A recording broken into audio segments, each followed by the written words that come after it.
Hello, Yo, hello, yo, hello. What's up, man? bro. Chilling, chilling. Um, okay, let's get right into it. Go ahead and share your screen. I tried to do a Oh, 24-hour Lord, stream last night and I failed miserably. yeah, I saw. Bro, I literally fucking. I should have laid down. I laid down at 7 a.m. Worst decision I did. I was like, yo, I'm gonna lay down No, for 5 minutes, and I fell asleep. Fuck, and I left the stream on too. Whatever. Yo, crypto, that's what's up? unfortunate, bro. It happens. The most failed 24-hour stream. All good. Yeah, Mhm. all good. It kind of did what I wanted it to. I wanted to wake up earlier, so I did kind of wake up earlier. But yeah, so go ahead and Okay. share your screen. Yeah, I'm just loading in right now. Yep. We'll briefly talk before we Hmm. start. Let me just uh, update this information here.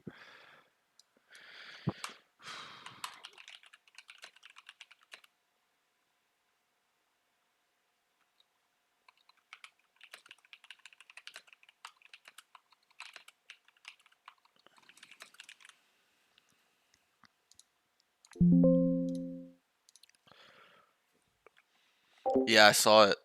I saw it on stream last night at like 6 a.m.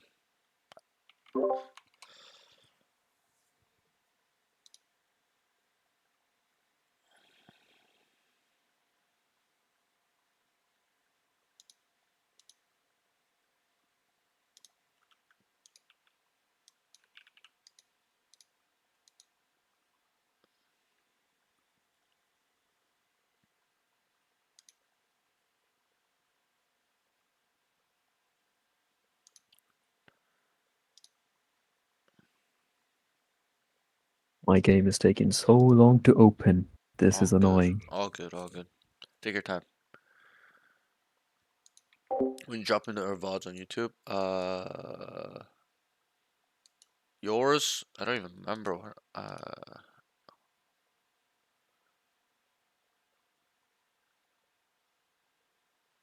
shit.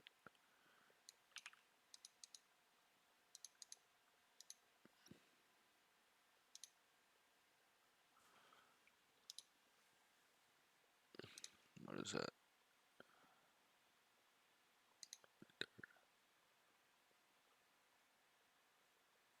Oh my god. It's saying Vanguard is not initialized. I'm gonna have to restart my PC. Say that again, sorry. What happened? You gotta restart your whole PC? A little bit.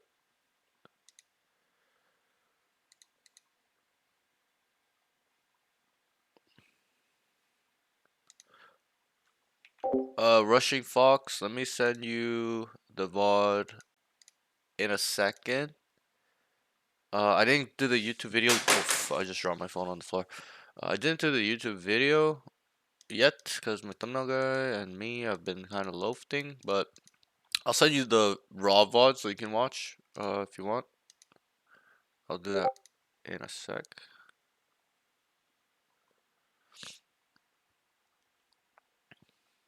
Bro, I had the most like views in a stream ever last night. Unique viewers. Let me see what I had. I had 1,200 unique viewers, 1,600 live views. What the fuck? I streamed for 15 hours. God damn. Like, It's actually I feel winnable. like Yo, this clip is actually hilarious. The one you clipped crypto. Bro, like, it's winnable.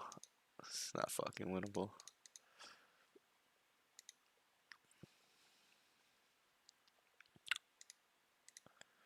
Bro, where the fuck is this?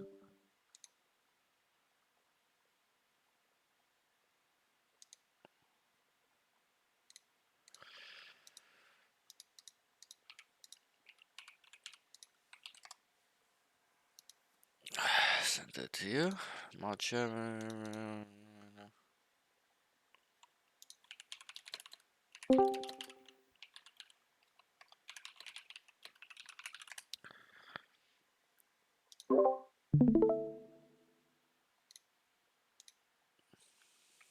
I was throwing an iron elo and wanted to rank up the next hack. Lol.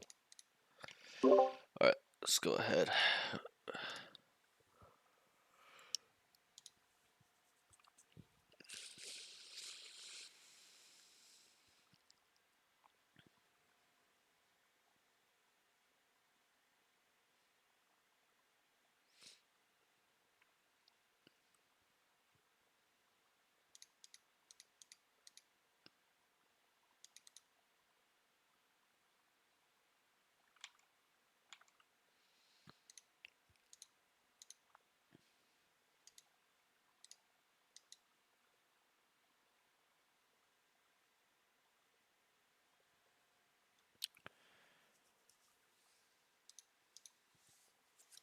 What the fuck is taking so long? Yo, what time did you wake up, Crypto? Fine. Was it working or it's taking a while there? It just helped me out. Yeah. Don't know what's happened. Oh, good.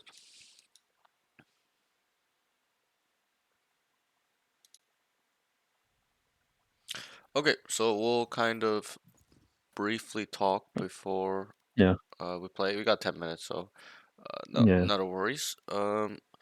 So you are from my stream, right? I Yeah. see you on the stream Yeah. a lot. You've been watching my stream a lot. So, I usually start off with the question. I know you've seen this too, where I asked them, have you seen any of the streams or VODs before? That's a yes, so I don't need to ask you.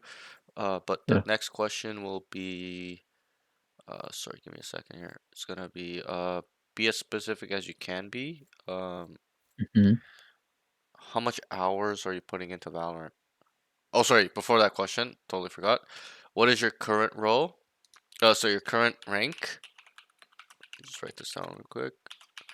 And then your peak rank, and then the roles you play slash agents. So what's their current rank right now? Plat 3. Plat 3? Yeah. That's what I heard. Plat 3. And then what's your peak? Diamond 2. Diamond 2. Okay. Region is, I'm guessing, NA EU. or EU? EU. EU. EU. Yeah, I Yeah. forget. Sorry. That's fine.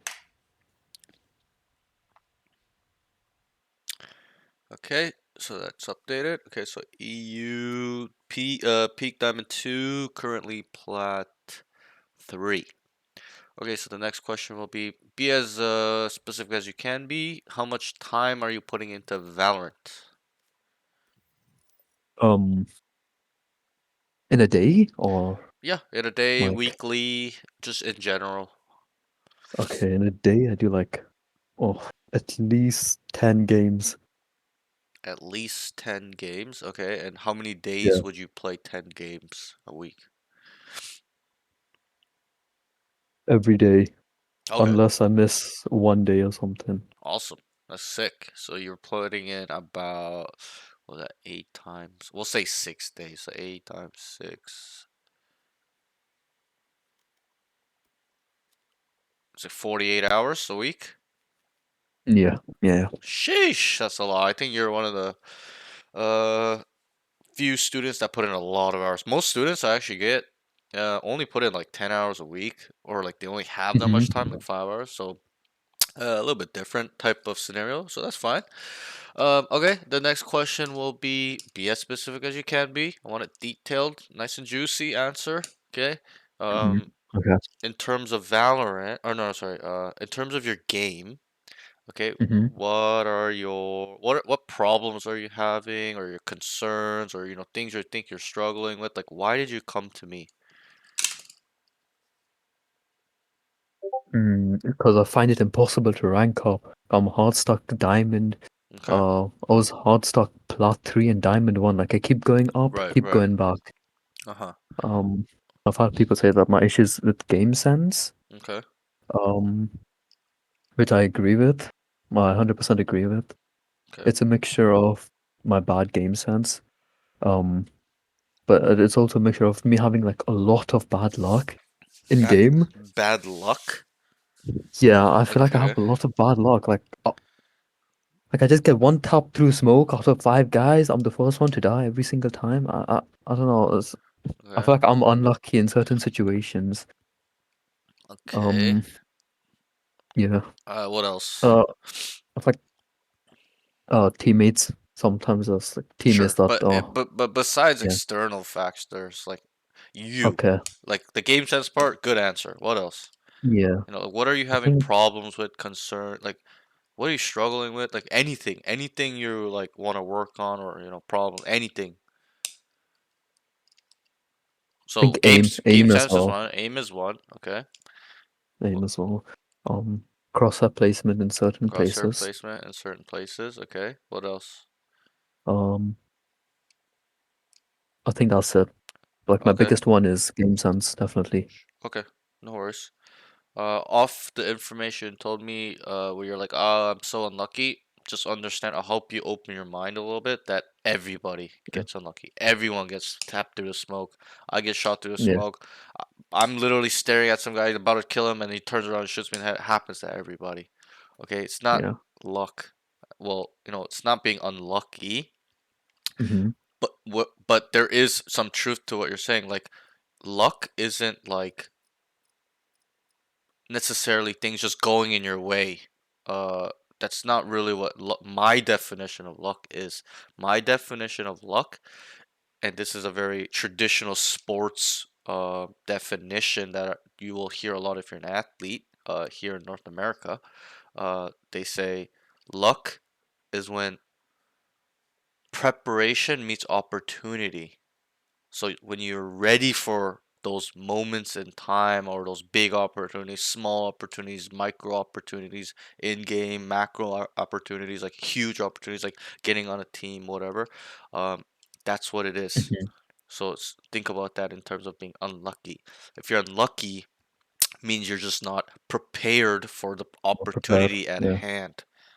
Whether that is mentally, mechanically, fundamentally, that's what that means. So I would like you to kind of think about that a little bit. Everybody gets unlucky, as in they're not Okay. prepared for what the opportunity was at hand. They fail, they get fucked, or they get stuff like that. So just understand that. In terms of aim, we'll talk more about this at the end. Hmm. But what in terms of aim are you having problem with? Be specific. Yeah, aim as in general, but like, specifically the mechanics, is it like flicking or, tracking? Can you try to pinpoint it a little bit? Tracking. Tracking. Tracking. Definitely tracking. Yeah. Okay. I forgot to mention peaking. Peaking. Okay. Yeah. Like Yeah. I forgot to mention that. Yeah. your peaking mechanics. Okay. That's, Yeah. I'll just touch on that now. There's not too much to peaking. There's wide swinging, jiggling, jump peaking. So, Yeah. you know, there's like slicing the pie type peeking too from corners and walls, but uh, yeah, that stuff will work at the end. Okay, that's fine. Okay, decent information. Okay, so the next question, the last question before we start, is gonna be. You probably heard this a lot on stream. It's gonna be Mhm. in terms of Valorant. What are your goals? What is it you want from Valorant? Um. Okay. I need to hit Radiant before I quit the game. Okay, I'm not gonna stop till I hit Radiant sure. or Immo or high Immo. High emo, like Immortal 3, we'll say. Yeah. Yeah. Okay. Uh, so that's that's the big dream. That's the big goal. Yeah. Okay. Um. So you I don't want want to to. be on the leaderboards. Sure. You don't want to be a pro, right? That's what I'm getting. No. No. Okay. So we'll throw that in Yeah. the fucking trash bin. Good. If anything, it makes my job easier to Yeah. when you don't want, like when the student doesn't want to go pro, because I don't have to prepare them mentally for that journey. You know what I Hmm. mean? So, Yeah. and I'm not as hard on them. Hmm. Because if somebody tells me they want to go pro, the expectation is like sky high, because that's the I know. Yeah. 0 points. So Exactly. if you're saying you don't want to go pro and you just want to be Radiant and Mortal 3, fine, that's fine. It's really really easy. If you're saying go pro, I'm like, okay, there's a lot of work to be done, like from both sides, Yeah. from like mental Like I side, thought. and Yeah. then Yeah. the really really like game sense side too. So, that's fine. Um, it's not, off that information, I'm not going to change the way I coach because you're saying you're not going to be pro. I'm probably still Hmm. going to teach you a lot of the same stuff I teach the guys at want to go pro. Um, Yeah. but yeah, okay, that's that. Do you have any questions or anything like that? No, no, Okay, nothing. I really do like the answer. I don't really have anything to say because usually when I ask that question, some people give me a really bad answer, and then I have to dive deep into what I want from them, right, in terms of the big goals and stuff. I'm sure you've Yeah, seen it on stream where I'm like telling them like, yeah, bro, like yeah, it's not no. good enough. Like, I wanted something a bit Mm, better, right? Because they'll be like, oh, I want to be ascended. I'm like, bro, like you're fucking plan, like you're already there, like But for you, you kind of already know what you want. So to yeah. me, that's very good. It's very strong. It's very you I get a sense that you know your purpose in a way. You know what you want. So that's that. I will help you a little bit mentally, uh, to Hmm. help you understand that it's not easy. Just like going pro, it's gonna be so fucking hard to get on the leaderboards. Yeah, Um, I understand. but the one thing you do have is time on your side, which almost not a lot of people have. I don't have that much time to play 12 hours a day, 10 hours a day, because I'm doing coaching too. Um, Mhm. I did prior to coaching, but yeah, so understand that you gotta use your time diligently. If you're playing 50 hours a week, that's a full-time job, and you're stuck in diamond, you're doing something wrong. I know, yeah. And I'm not saying you're a bad player, and we'll kind of get through that a little bit, but you gotta understand that, and I'll lay down the law for you a bit, where Valorant's a game where you get what you put in. If you're stuck and you're putting 50 hours a week, you're not thinking about the game properly or practicing or training properly. There's a lot of factors, but just understand that. So, it's gonna be a very, very long and hard journey. I would expect, my expectation is that you get it done within a year or two, less than 2 years, probably within a year, because the longer you're stuck, the easier it's gonna be for you to quit. And so you gotta really dig deep in this journey. I have other Mhm. students that want to be rank one rating or whatever too. Same thing. Yeah. They started around your rank too, but you gotta take this seriously. Because you want to be on the leaderboards, you gotta be excellent, right? You gotta be somewhat uh built yourself up through training, practicing game sense, playing a lot, which you will get to. So go ahead and queue. How today will work? I was thinking about it. Um, I don't know if I want to do a traditional just deep dive one game and then break it down. I probably will Hmm. opt to not do that. I think we'll play 2 to 3 games, and then I'll take notes, general notes about your game, and then we'll talk in between rounds. That's probably how we'll do it today. Okay.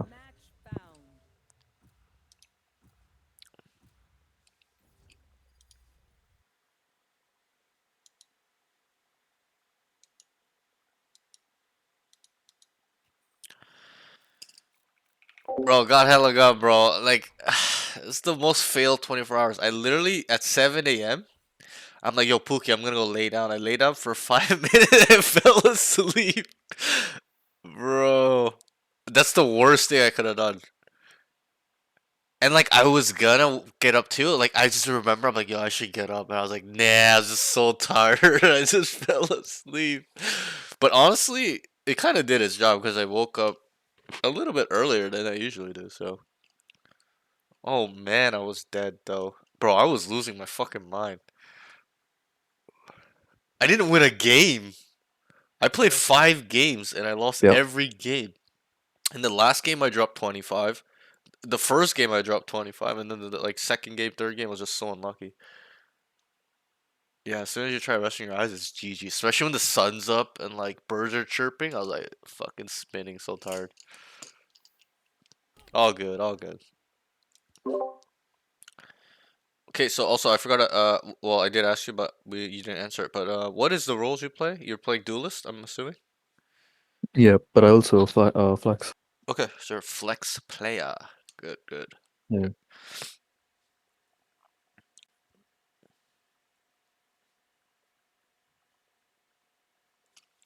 just get these notes out.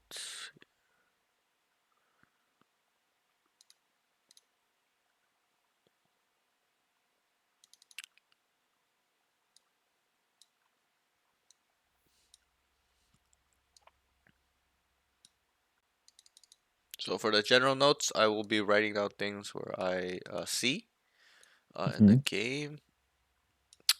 Um, since we're gonna play multiple games, we'll go like I'll write notes for multiple games if that makes sense. Because usually I just do it Yeah. off of the first game. But I Mhm. think it's actually when I think about it, it's like I want to kind of change, like tweak the coaching a bit to make it a little bit better. I think it makes sense if I watch over 2 games so that I can collect more data as well, uh, to reconfirm if this is like some things are true. Because some people like bad things will only pop like once in a while, and then like if it pops up on the first game, I write it down, right? So I want to be accurate in what I'm in the information I'm Yeah. getting. Is what Yeah, I'm that makes sense. is what I mean. I just don't want to just go purely off one game, right? Um, Mhm. on how you play, which is not the case for everybody. So that's what I'll do. Yeah. I'll write general notes, 5 categories. It's gonna be communication, aim, utility usage, movement slash positioning, and then mental game slash game sense or game sense slash mental game. Okay. So and then I'll write the Okay. pros and cons, and then I will also. I'm trying to think. I think we'll be probably talking in between rounds. Probably, yeah. I think, yeah, probably. Yeah, that's probably better for you. Nay, hello, flex player. Yep, he's a flex player. I should probably update that.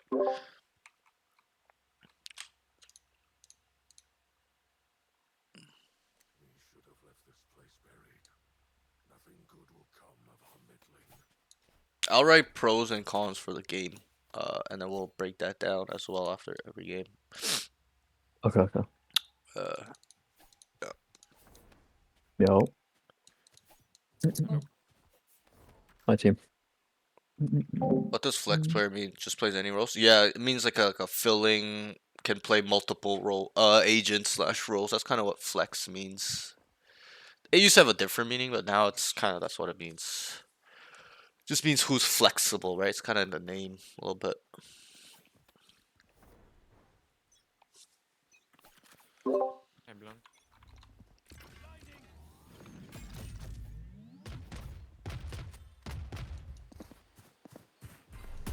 Placing sentry. Go see, guys. ISO close. ISO close left. 30 ISO. They might be close. Main. No. Nice. Rotate. Last player standing. Alright, quick. Unlucky. Guys, when you see this like cancer, ew, sewage, poor, poo poo shit on A, you rotate to C, okay? And Okay. don't walk on it. Interesting. Okay, so generally, you kind of know the map. I'm assuming, right? How much you play, you Yeah. should know. Like, what do they usually do on A? Insta molly and Right, fight. right. Yeah, yeah. That's what I'm looking for. Like, both sides will really fight for A main, right? So, Yeah. just a little knowledge there. No, let's play default. Play default.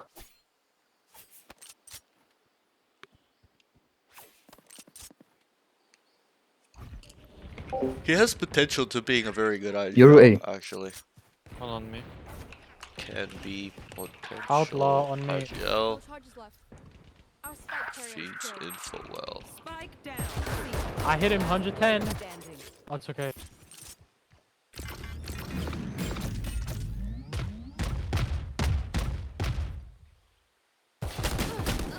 Oh, yeah, yeah. No, they were both Okay. one. Oh. That's right. Yep, it's his first session. Honestly, the first sessions to me, the deep dives are so boring. plays- Like how me many guys watching play you B? play one game and then fucking just writing the notes don't- down for every round, and then we break down. It's like Maybe it's so one? boring. One. So that's why I'm trying to find different No, ways. no, where I it's don't like, know. holy What- fuck! Haven't been I'm trying there. to find some ways where it's like fun, There's two that plays A. entertaining, fights here not sometimes. boring as fuck just for go me. see. Where I'm Yeah, just also yapping for They 3 pick hours. C. Yeah, let's So go see. careful. I don't know.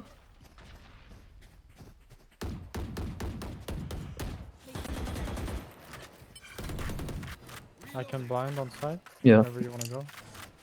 Blinding. Vice wall, you're alone. Headshot. Nice. As well. Yo, I can flash waterfall for you. Please blind. Flash. Don't push it, just blind. Waterfall, waterfall, Euro 1. 1 CT. Oh, 2 in hall. Waterfall out, waterfall out. Russia. Interesting. No, it wasn't.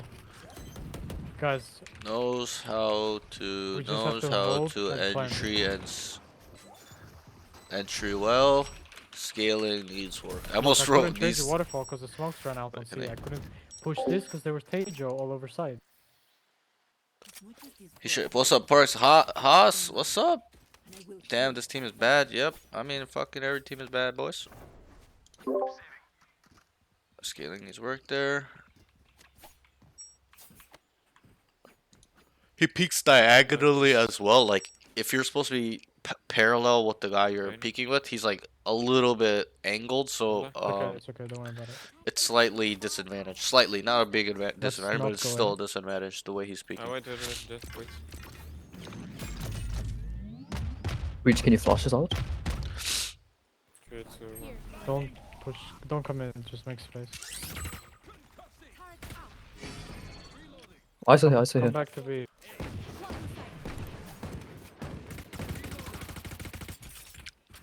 Honestly, guys, I got some good sleep. Honestly, Unlucky timing. I slept at 7 luck. to like 1:30. So how much time is that? It's a good 6 hours. You have an extra flash? I don't have.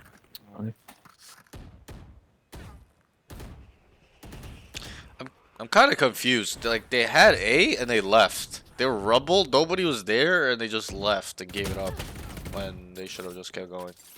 Should be one A-way, Confused. one heaven. Euro heaven. Oh my god, I can't see. Go C, go C. One heaven, one heaven. One CT. Player standing. Spike Why are we down not B. running? Um, Lives are so meaningless.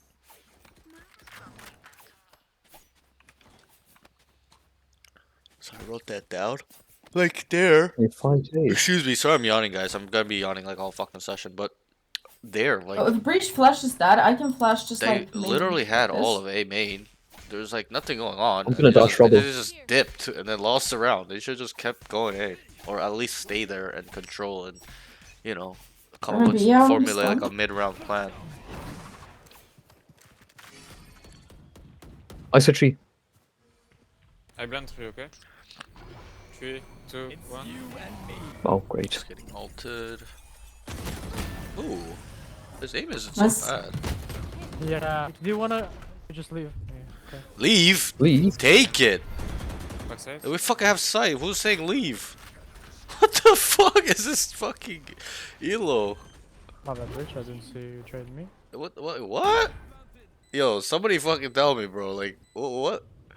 Augustus, what's up, bro? Pop dash, but no going. Yep. It's one heaven, one heaven.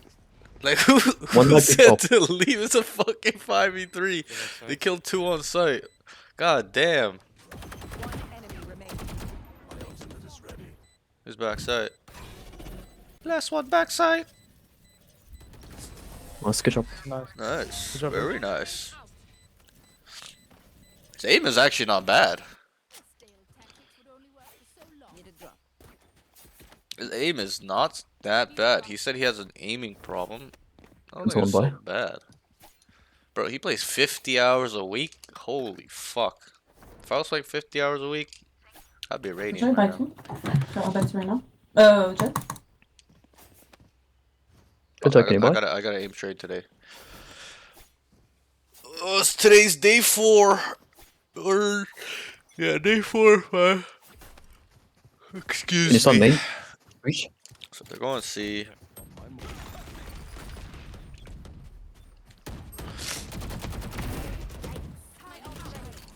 He's queuing dash a bit early. Backside. Flash. Sometimes.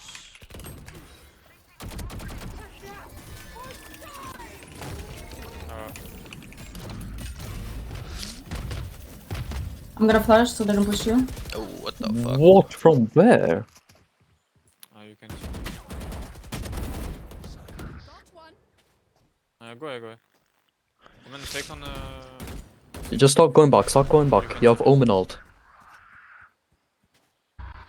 I heard stop going back, but it's his accent. He said start going back. Start going back. There's one Oh. on side. What is this team Oh, doing? he had his TP. Yes, sorry. Why are we looking up B? Come on. What do you mean? Because they're gonna rotate.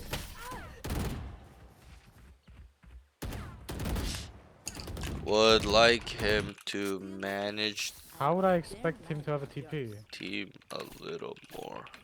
It's fine. It's fine. GG. Yep, it's GG. You guys want predictions? He's just unlucky. Will the student gosh. win his game? Submission period, 1 minute. That's all you guys get. Gamble, gamble, gamble, everybody. Gamble, gamble, gamble.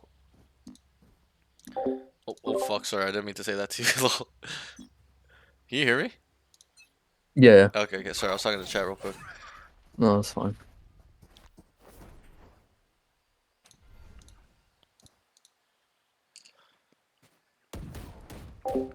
Oh hell no, what the fuck though? Bro, I almost watched.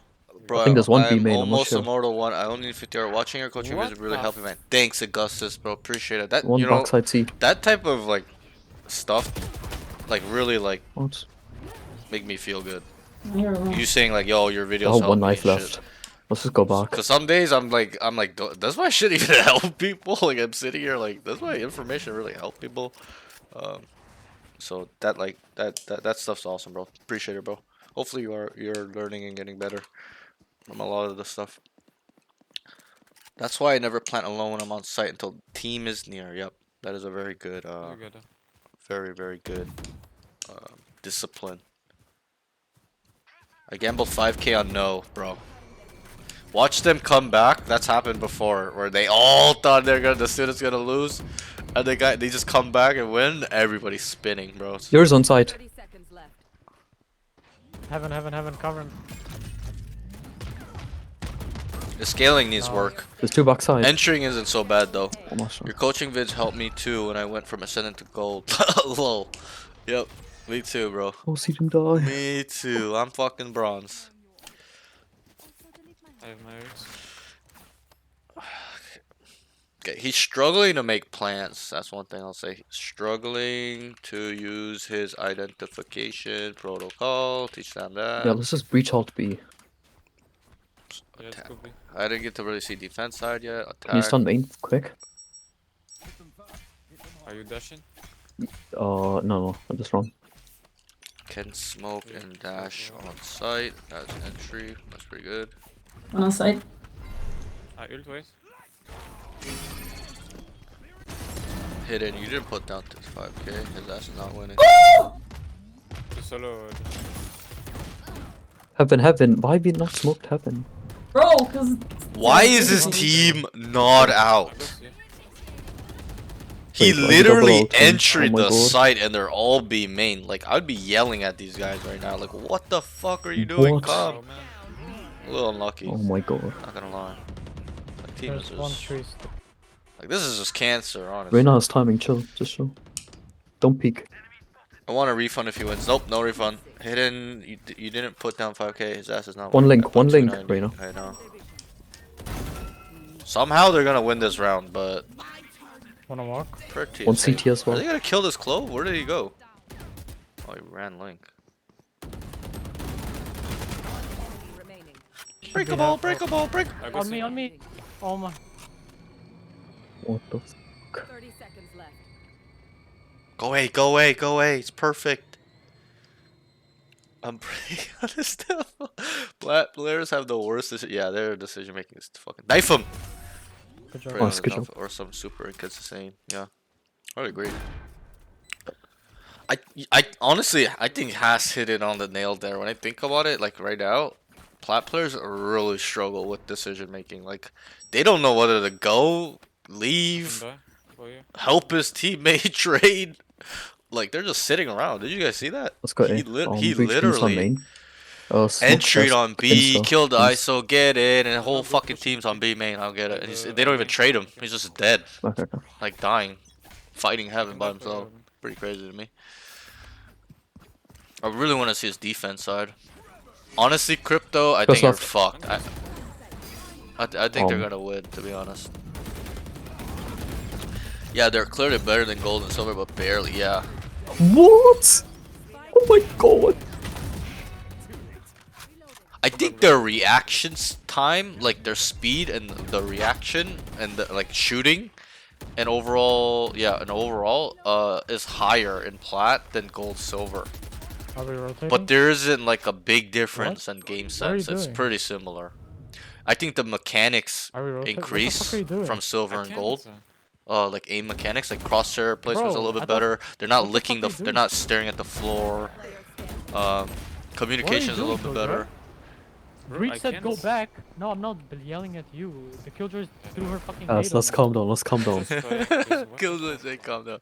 Okay, so I like that. He's telling his team. He's telling his team to calm down. I like that. It's like kind I of went keeping back their 'cause Breach said go mental, back, not in don't you? check, but just making sure Yeah, let's relax. everybody's Let's just relax. chill. Let's play default. Let's have Everybody's intro. kind of locking back in. I like that from him. Very good mental fortitude. There. Oh, Yeah, not a ton of bad habits. Yeah, I agree. I think Play there's a default. ton of bad habits just in get some silver picks. and gold. Like it's just ridiculous. Plat is not as much, but it's just more the decision making aspect. They're more on autopilot for sure, cause like they kind of know they have better aim. So I think they are definitely more on autopilot. Like silver and golds aren't even on autopilot. They're just bad. Like it's not even autopilot. Just they just don't know how to play the game properly. Nice. yours on A.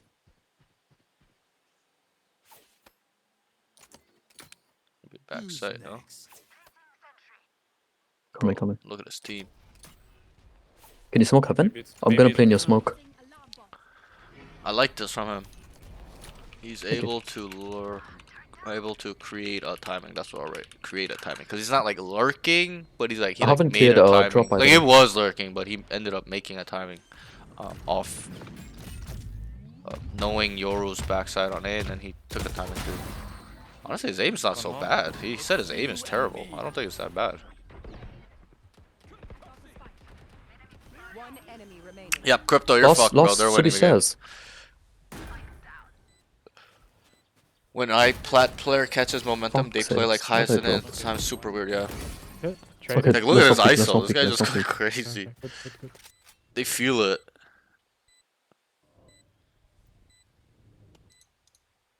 I think definitely plat players are like they do have the potential to being ascendant, and that's the thing you guys gotta understand. From plat to ascendant is not much of a difference. good Not much. Like Just 2 more rounds. plat, We need 2 more diamond, rounds. ascendant. Like bro, it's like almost the same fucking elo.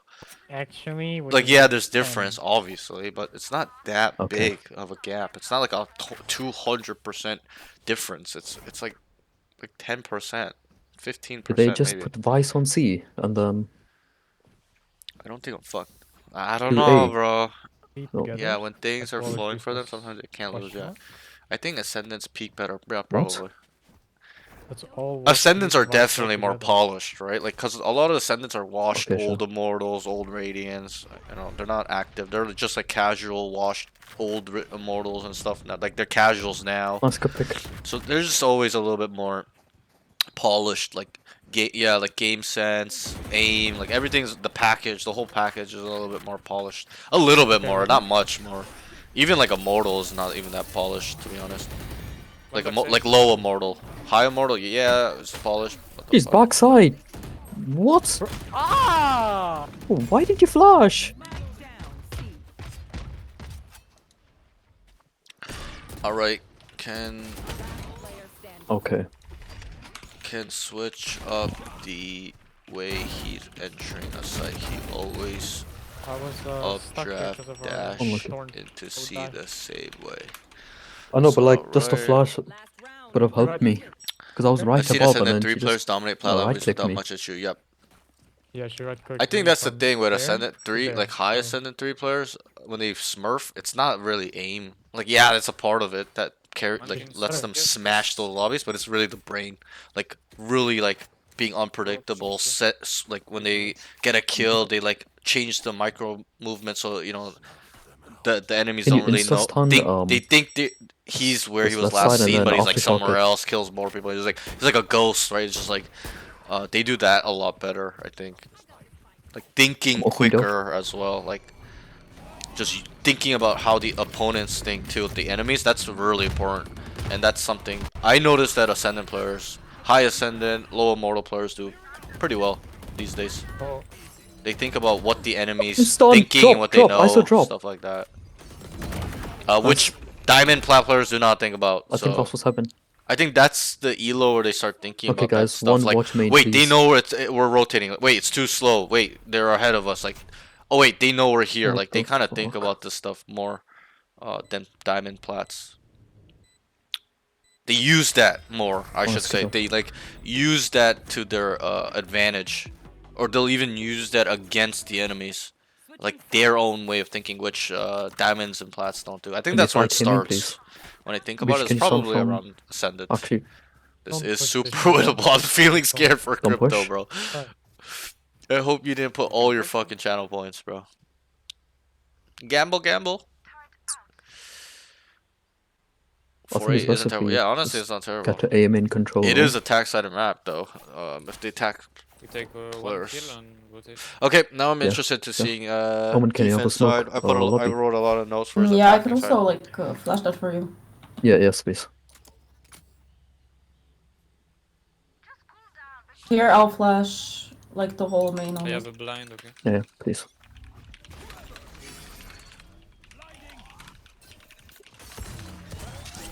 Go back, go back.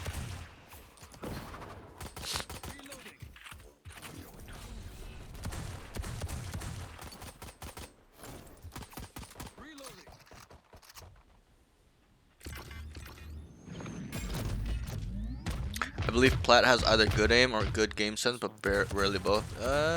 You would be surprised. here's There are both some of them. players with both. Like him, honestly, I'm being really honest. It's not so They're all bad. there. Like he's pretty balanced. Like his aim, bro. He said his aim is terrible. It's not his aim, bro. And this is a very common They're all thing. on Two tree. Lost one on side, one tree. Last player Hit again. standing.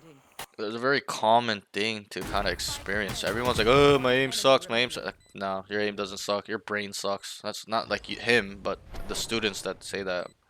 Like, nah, it's your brain, bro. Like, you just can't think properly. Unlucky. Unlucky.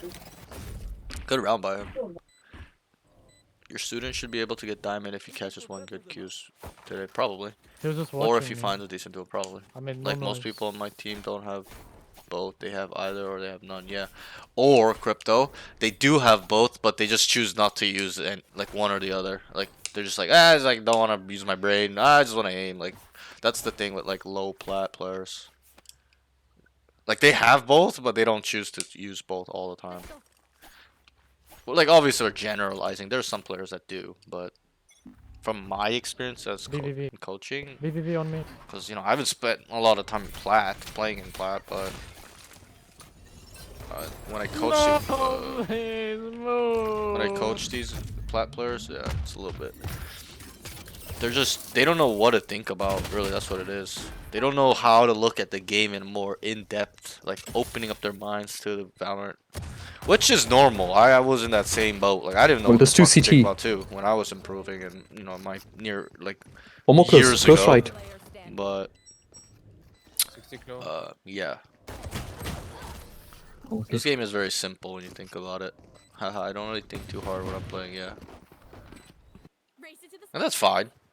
You don't have to think too hard, especially if like you got a lot of the stuff down and it's just like in your brain already. Just subconsciously do it all. I think he's over peaking a little bit too much. Over peaking on defense. Well, over peaking slash overheating a bit.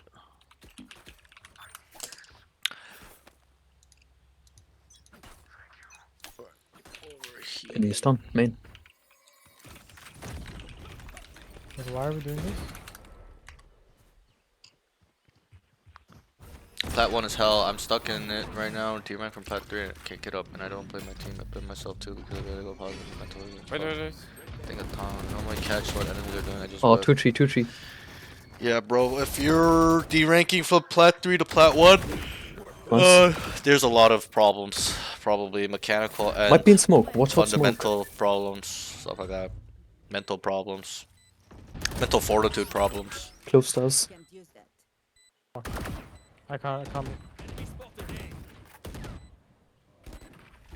Yeah, I don't think Just he's got an interesting. aim problem, to be honest. It's more so some fundamentals, and game sense, like he spoke about. And I think he's a He's little bit behind. too timid. Nice, good job. Alright, that's winnable. Oh my god.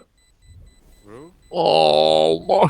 I didn't know it does so much damage. Bro, my face right now, bro, Cannot make is this just, shit up. it's like, bro, you cannot make this shit up. He said it for me. You cannot make this shit up, bro. What the fuck did I just witness? Yo, Crypto, so yo, bro, you're preying on this guy's downfall, bro. That is fucking crazy. I can't make this shit up, bro. Oh my god. Jesus Christ, bro.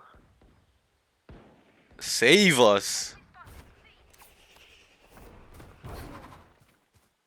Oh, it's taking space. Interesting. Huh. I'm trying to flank from back. Watch. That's a pro. I'll write that down. Is able to take space, but it's a limited, as in the like, Yeah, he did it know. one time. What the fuck? Which, you know, it's only been like 5 rounds. They might on go defense, back. but still. I agree. Don't die on stage. No need to peek. No need to peek.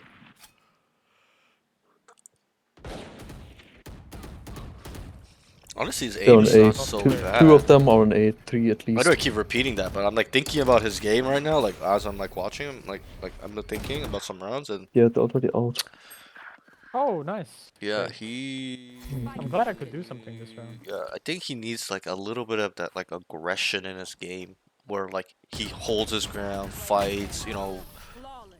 Gotcha. kind of like gets a kill aggressively off like a starting angle and get away. Match point.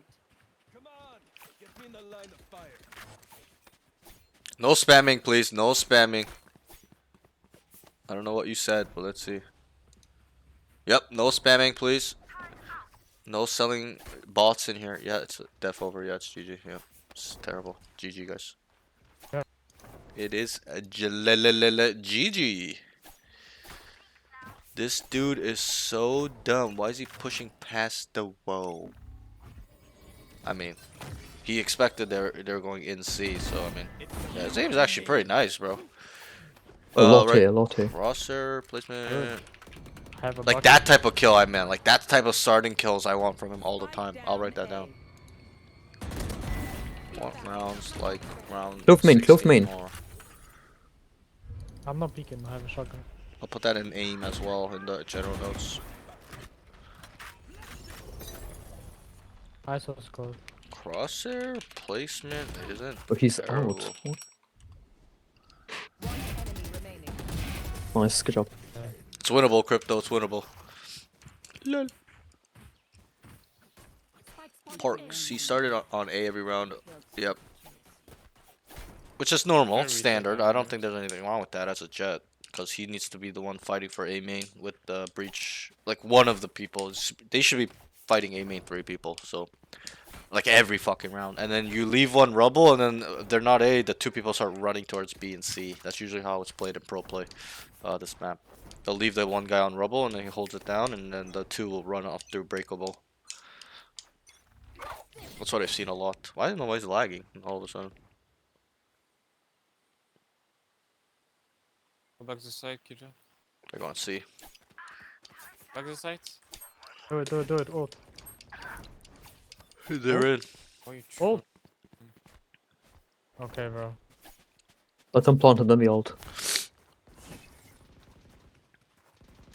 Oh, I thought he would move to like C here and there. I mean, you can, but You remain. You remain. it's a little bit different in this game because yeah, On they're pretty much like backside. going A like all the time.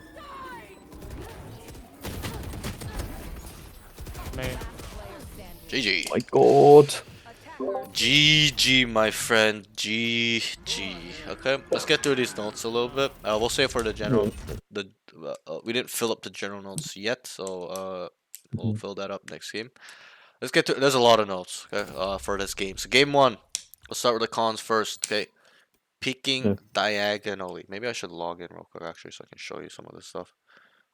Give me a sec. So peeking diagonally, it didn't happen too often, but it happened here and there, especially early on, where it's not like a crazy disadvantage, okay? But it's a disadvantage in some way, because the way you're peeking him, he's able to kind of easily kill you. You know, happened on A. You know, when on I think it was the first round actually. You know the ISO? You're like ISO close up. Wait, hold on. I can't log in for a second. What the fuck happened there?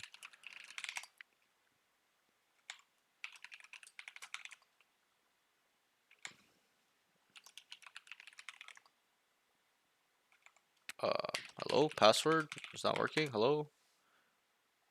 Okay, there we go. What the fuck? I put in the right password like 10 times in a row. It's telling me it's not right. Okay, but anyway, so you know that round where you guys came up, I main, and then you're like, ISO, close left, breakable, breakable, he's there. And then, Yeah. but it's the way you peeked him. You're Mhm. you're kind of you're like pressing W and D. That's the way you peek them. You gotta press D only, if you get what Okay. I mean. You gotta be lateral only, because if you add a W while you press D, you're going diagonally, right? And when you're Mhm. going diagonally, it's actually like running forward into him, even though you're going Yeah. diagonally. Just how this game is kind of made and whatnot and whatever, just like how the mechanics are set up. Uh, it's actually, and like the graphics, it's actually like you're going forward into him, even though you're not. I know you're not, but it's just the way Mhm. it works. So you need to be doing like a hard swing, which is D. You get what I mean? Just straight up D, which is wide, like just, and I'll show it to you right now. What I mean? I'm just logging in. Okay. Yo, December, what's up? Yo, bro, I was sleeping, bro. Yeah, I don't know what the fuck takes so long. Pretty sure I broke my PC yesterday too, cleaning it. I think I've destroyed my CPU. Yeah, I'm pretty sure it's broken, but whatever. So we're on notice. Turn that shit on. So I'll just quickly show you on some of these notes if I need to. Okay. Yeah. No worries.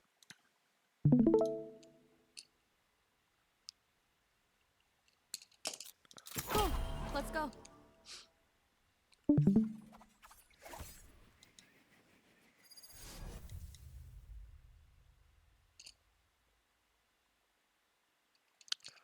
So I'll just show you this, and then.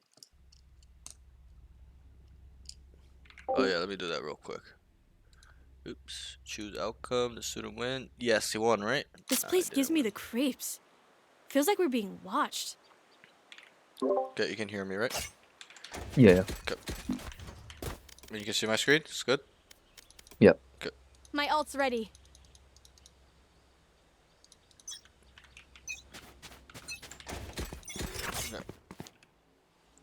So you were like, he's left, he's left, he's left. Remember right here? You're like, he's left, he's left, he's left. Then you hit him one time, and then you're like, you wanted to swing him. You swung him like this. Like it was slightly like this. You get what I mean? This is W Yeah. and D. You're running at him while going wide, so it becomes diagonal. But what you need to do is come wide. Slice the pie on him. Like that. Strictly D. That's all I'm doing. Slicing. Slicing the pie. Right? Even though I am going diagonally in a sense, as in like kind of like going this way, right? It's the way I'm moving it on his POV. I'll be more parallel like to him. I'll be more Yeah. straight up with him instead of diagonally on him where he can see me first or easily just shoot my head. It's a bigger target. And I know it's not that big of a difference. It's like very small, minor detail, but at the higher level, this makes all the difference swinging like this. So from here, you know he's stuck here. Don't just fucking run and swing him like that. Come wide. Play with him a little bit, you know? Kind of give him some taps. Sure, Make sure. him peek you, right? By you going like this and just kind of waiting for him, he's gonna peek eventually, right? So you just kind of go like this and kind of work him a little bit, right? But you're just going like this onto him, you're just gonna die, and that's what happened. So Yeah. that's that. Let me move on. So they had all of A main and then ended up leaving. Remember that round where you came up to here? Hmm. And then everybody was like, leave, leave, leave, leave. And everybody left. But you have to understand, and I'll ask you questions for you to understand. What do they usually do on A? I already asked you this question. Defense and attackers. Generally, how is A Well, played? the fight. Yeah, they fight for it. And what happened that round? Yeah. Did they fight for it? Well, my team. Talking about the defenders, the enemies. Oh yeah. They We did, yeah. fought for it. We wanted to take A. Was there resistance? Yes or no? A bit. Like a fucking nade being thrown at us, some sort of dart, smokes being thrown at us. Was there resistance? Yes or no? No, There just was mollies. That came later, but initially when you guys came out, there was one molly, right? One tail Mhm. molly. You waited it out. You guys come out. Was there any resistance? No. No. There was no. nobody Here. holding. There was nobody Help. throwing utility. There's nothing really going on. This small detail to me tells me that we need to work A further. As in, Okay. it's a little bit not fought for the way it's Mhm. usually fought for, where there's fucking 3 people running down and they're Here. right here and they're getting to Here. rubble. You know what I mean? Because I Mhm. know you've seen that. If you play 50 hours a day, I know you've seen that before on Lotus, where Yeah. they just start uh-huh, running yeah. it down A main and they're just holding very aggressively. They didn't do that. So that is an indicator to you, should be to you, Mhm. to telling you to take it. You should have been like, guys, take A, go, open the door, clear close Here. left, let's go, smoke Here. stairs. That should have been what you should have been. But you just kind of followed them and you're like, yep, let's just leave. But to me, there's no reason to leave. We have A. They gave us the control that we wanted, right? Because we fight for it. And that's why we fight for Mhm. A in general on this map, is so that there's control. And that's why the defenders fight for it hard and want to maintain this control, because it is important. If the attackers control all of this space, breakable, rubble, tree door, and stairs area, some of it like up to here, the defenders are fucked. The options for the attackers are unlimited. Not unlimited, but very, very a lot. They can go through double doors, not double doors, sorry, breakable to split B. They can go through stairs if it's unaccounted for and then wrap the site guys on A and fuck them up. They can go through tree and split it through A main as well. They can sit here, wait for people to peek, kill them on like a heavy default on A main, and then choose to rotate if they, God forbid, want to. Right? There's just so much Mhm. stuff they can do. So understand that, like, when you have the control here, because that is our goal, and that's why we want to control, because there's so many options off this control, then we must keep it. We must scale. We must move forward in the space, or and at least sit here and control it and think about some sort of mid-round call, right? So kind of use that for future reference. You should have, because you were here. You were here, right? Even your team were Here. kind of coming up, and then they're like, leave, and you just started running off. So we can kind of see what's wrong with that. So now you know, these small attention to details, using not only game sense, it's using map knowledge too, right? I asked you, Mhm, what yeah. do they do on A? I'm like, you're like, they fight for it. I'm like, good, you got it right. They fight for it. So generally, if they fight for it, you know, we just kind of know. Like, if they don't fight for it, we just kind of know there's not much resistance here. If they fight for it hard, there's ballies, there's 3 people Here. right here staring in Here. main, they're jump peeking Here. here maybe sometimes too. That's what they do. Like, you just know there's a lot of resistance. You don't even need to go here. You can just call to rotate immediately when you see that. You see fucking 3 people right here, Here. as you're trying to, that molly ends and they're shooting at you. Just like, dip, dip, dip, dip, right? Yeah. The molly expires, you come over here, there's nobody. Go, go, go, guys. Let's go. Start taking it. Clear all the space that we need to. Here. Right, so that's that. No, any questions on this? No. Okay, you understand it? Yeah. Okay, I just want to make sure you understand this moment in time. Okay, so that's that. Let's move on. The next thing is Q dash early sometimes. So you're dashing your Q a bit early sometimes, like 3 or 4 out of 10. Actually, a little bit more. Actually, I think it's closer to like 5 or 6 out of 10 times. There are some times you do Q it perfectly, but I think a lot of the times it's a little early. And this is the general like note slash rule I kind of go by or teach my students is don't queue it unless you know for sure or feel that there's about to be a fight or you're about to go in. You Okay. you know what I mean? Like don't queue your Yeah. dash over here start of the round because you think they're gonna like feel it out, right? Don't waste it. And I tell this to all of my students. I'm sure you I don't know if you heard this.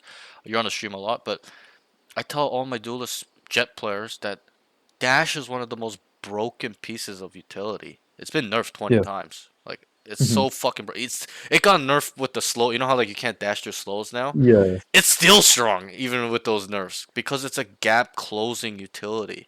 And there's not many agents with a gap close, right? Raze, Yoru, Little Raze, who else? Neon. Like it's like 5 agent out of 20, like 25. So it's like I don't know how many agents are that use it, but just understand that gap closing in any game, most games, is a very broken tool, because you get to close distance very quickly, and other people can't do it. So that's why it's Yeah. very strong. So just kind of keep that in mind.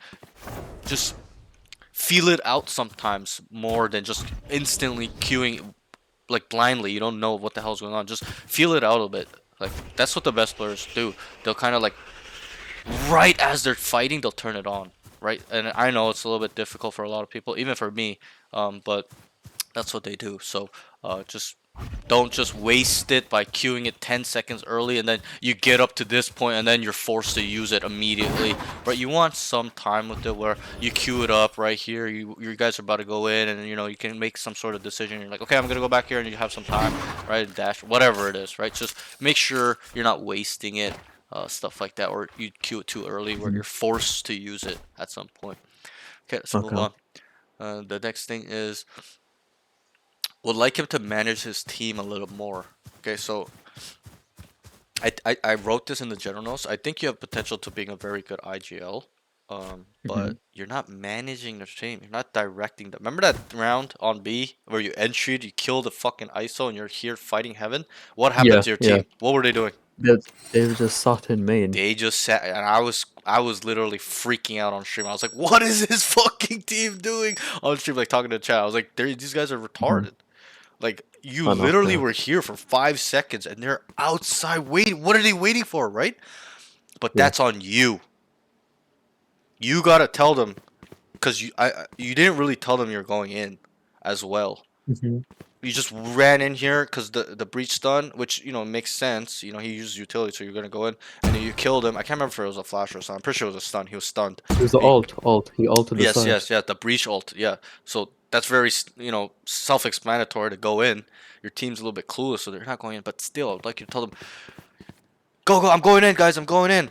As he ulted, like, let's say he ulted, let's go, boom, boom, boom, boom. He ults, right? Like, I'm going in, guys. Tell him. So then tell them, so they're coming with you. Because a lot of times Yeah. that's what they need, a verbal confirmation that you're going in. Because these are plat players. They're not ascendant players, immortal players, where you don't need to tell them to go in. They're following you. They know what to do, right? They play Yeah, accordingly. yeah. But these guys are a little bit brainless. They're unaware. They don't know. So you have to lead them. You have to manage them, not only through actions, as in going in first, but by words as well. You need the whole package with these noobs, okay? And I know it's Yeah, like babysitting. It's fucking annoying as fuck, but Yeah. I'm sorry. That's how it is. If you want to climb, you gotta do these things, and Oh no, yeah, I get that. just manage them. Tell them, I'm going in, guys. Come. I got sight. And it's also important to tell them you have sight. That's also another like language confirmation thing you can do. Where when you say that, what will they do? When you say I have sight, nothing here, You're gonna push. they're gonna push. They're gonna start going in because you've given them that confirmation that it's free. It's clear. Not likely they're gonna get shot in the head while they're running in. through some angle. Yeah, it happens through timing, but you know that will help push them to move in. So those are some two languages you can do, communication skill languages, things you can do that would pretty much make them follow you without you really like yelling at them, by you just being like, I'm going in, guys, okay, it's size clear, I killed the ISO, and then they would just start pouring in with you. But the problem was you didn't say anything, you didn't manage them. You knew Yeah. that you should go in with the breach ult. Mhm. Perfect, I like it, good awareness.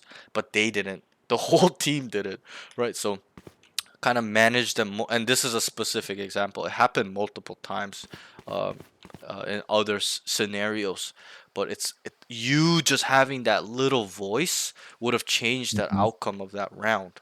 Or I'm not saying you would have won the game or won the rounds, but it would have had a big impact on those rounds in terms of at least having a chance to win, right? Because there were some times you kind of knew it was wrong, but you just followed them. Like Yeah. you're just Yeah. following them. Like and that's what I mean. Is like you gotta be. I want you to be that guy, to be a leader, to manage them, direct them, tell them what they need to do.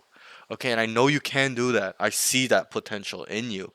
Okay, it's just you gotta apply it a little bit, and you know, I'll be honest. Some students have a problem with this because there's fear of judgment. They're scared of how people see them, how Yeah. they sound. Gotta get Yeah. past that. You're never gonna play with these fucking retards ever again. So, just communicate. Play your best. Play with confidence. Me, I don't give a fuck if people think I'm annoying. How I sound, if I Mhm. sound Mexican, if I sound Asian, if they think I have a lisp, because that's what I get when I talk a lot. They're like, "Bro, you have a lisp. Shut up." I'm like, I don't think I have a lisp, but okay. Or like they'll be like, "You're Mexican, bro. Shut up. Stop talking." I'm like, I don't care. I'm trying to win the game. I'm not even Mexican, Yeah. but whatever, bro. Whatever floats your boat, right? I don't give a fuck. So I would like you to adopt that same thought process, same mental, where I don't care how they think of me. I need to feed info because I'm the best player on the team. So kind Yeah. of think about that a little bit, okay? Let's move I on. do that though, but just Yeah, yeah. sometimes they're just arrogant, very Right, arrogant, and they right. won't Yeah, listen. yeah. And that's fine. So I But can't control that. sure, but there are some ways to help manage that, as in like getting them on your side a little bit, like in quotation, Yeah, like not your friend, I know what but you mean. like Yeah, yeah. like kind of like trust your calls, kind of respect you a little bit, listen to you all the time. There are some ways to do that, and I'll touch on that now. Is to communicate all like at a high level all the time. Feeding them info. Guys, let's group up right now. Guys, it's 1B, 1C, 1A. They're default. Wait, guys, they're taking space on us all the time. Not only communicating, but feeding very, very good, accurate info. And that's what I do. Not only am I, telling them what to do, I tell them what I'm seeing. Guys, Yeah. they're a super aggressive team. Guys, let's hold. Let's wait for them. Wait, this guy's a fucking rat. He's gonna walk down mid Here. every single round. Can you wait for him here? We'll make a lot of noise. He'll walk down. And my teammates a lot of time will be like, yep, I like that. I was gonna think the same way, or I thought the same way, or yeah, I like that. I'm gonna do it. Right? They just kinda that little rapport, me building that little Mhm. rapport with them helps later down the line where they see me as their leader, in quotation, Yeah. not like a supreme overlord, but just the guy Yeah, they yeah. can rely on, the captain, Mhm. right? So Yeah. that's kind of how I start the games. I don't just start yapping and talking about random shit and just being annoying, because that's what a lot of people do, and people end up getting muted because of that. What I do Mhm. is I just first round I come up with a really good plan, and I'll give that recipe to you. Is I usually call a fake on pistol all the time. 90% of the times I call a fake because it works. Because I know people over rotate. So if we start A and make a bunch of fucking noise and have two people set up to walk up, it's free every single time. And once they see that, we get on win or lose. They see us get on site, right? My teammates, we get on site for free, Mhm. no resistance. They're like, yo, this guy kind of knows what he's doing, right? Off they seeing that off pistol round. Wow, he got us on site for free with his brain. Okay, he kind of knows how to Mhm. play this game. So that's how I started off, and they kind of already know I know how to play the game, and then I keep calling. Even if it's against equal, I keep calling. Okay, guys, we're gonna go A here. We're gonna go B. Okay, this is what we're gonna do. Smoke stairs for me, please. Can we get a stun? Throw a flash. That's kind of how I keep maintaining them, managing them, creating plans, identifying for the team. Right, guys. Yo, they're just fucking taking space on us. Let's default. Let's default. Wait, they're waiting around anchoring. Let's run it down on A. Wait, they're fast rotating. Let's run a fake. Let's run a rehit. stuff like that. Wait, they're fast rotating. Let's insert a lurk somewhere, right? So these things are very, very important. And I know we're getting carried on around with this note, but it's really important for you. I want you to really focus on not only managing them, but using that tool of communicating and feeding info at a high level to your advantage, where your teammates will respect you, listen to you, and likely play with you off you showing them, guys, I'm the captain, I'm the best player on the team. Okay, do you have any questions on this note? No. Well, I understood you. Okay, good. So let's move on then. Okay, so the next note kind of ties in with the manage, like kind of what we just talked about. I'll go more in depth with this one, but Okay. this one's gonna get a little bit sticky. So try to stay with me a little bit. It's gonna be a little bit long, okay? But Right. Yeah. this next one is one of the most important concepts slash tools I would like you to master, and that you Mhm. need to use in your day-to-day, round-to-round gaming. Okay. Okay, and I labeled it. I didn't create this process or protocol or checklist, whatever Mhm. you want to call it. I kind of just labeled it and kind of put it into words. It's been around for thousands of years, this protocol, but I labeled it the identification protocol. You've heard me say this on stream before. And if I were to dumb Yeah. it down, I'll save that for later. So it's called identification protocol. There's 4 steps to it. First step is to identify. That's the first step. How are they playing as a whole? And I'll touch on this now. And this is going to be very lengthy, this whole protocol. So just bear with me a little bit. But I know if you've experienced teams, even though it's 5 random enemies in a ranked game, where, let's say we're on defense, right? I know if you've experienced this, Mhm. where they start A, they just contact A, they go A, they run it down A. They go B, they run it down B. They pick C, they just run it down B. There's no rotation, nothing. They just run it down on you. You've experienced that, right? Yeah. Okay, good. And I know you experienced this as well, where they start A, they make a bunch of noise, they're defaulting, making noise, taking space, then they go B. Then they come back A. Then they go back C, start killing people, and they end up on planting bomb on C. They start B, Yeah. they go C, they go A, back to C, back to B. Just random bullshit running around. You're like, what the fuck you doing? Like, are they doing? You're just rotating around. Like, what the fuck? They're saying, wait, they're going back A, right? Like, I'm sure you've experienced that, right? Yeah. Where they're just running around, right? And I'm sure you've experienced other stuff too, where they're, defaulting every fucking round. They're a team that defaults heavy. They're a team that rotates all the time. They start C and then they go here. They're a team that fakes all the time. Whatever it is. Okay, so it's not only important to understand how they play as a whole. Wait, they're fast rotational team. We're on attack. They're on defense. They're fast rotating. Wait, they're anchoring. We're on defense. Wait, they're a team that's rotating They're running fakes all the time. They're running a rehit all the time. Wait, they're running it down. Just literally just running it down on a site. Wait, they're playing really weird, cringe, running around trying to get us to move around, spread us thin, whatever. It's not only important to understand that, it's really, really important to understand the individuals as well. You got to add these two together. You got to keep track of the overall team style, their play of style, and then also the individuals' tendencies and frequencies as well. For example, wait, they're a team that runs it down. They pick A and they run it down, but individually the Cypher's always lurking mid. Or wait, they're defaulting every single round as a team, but this Reyna and Jett are always starting A. Killjoy is always sitting out C lobby. Whatever, etc, etc, etc.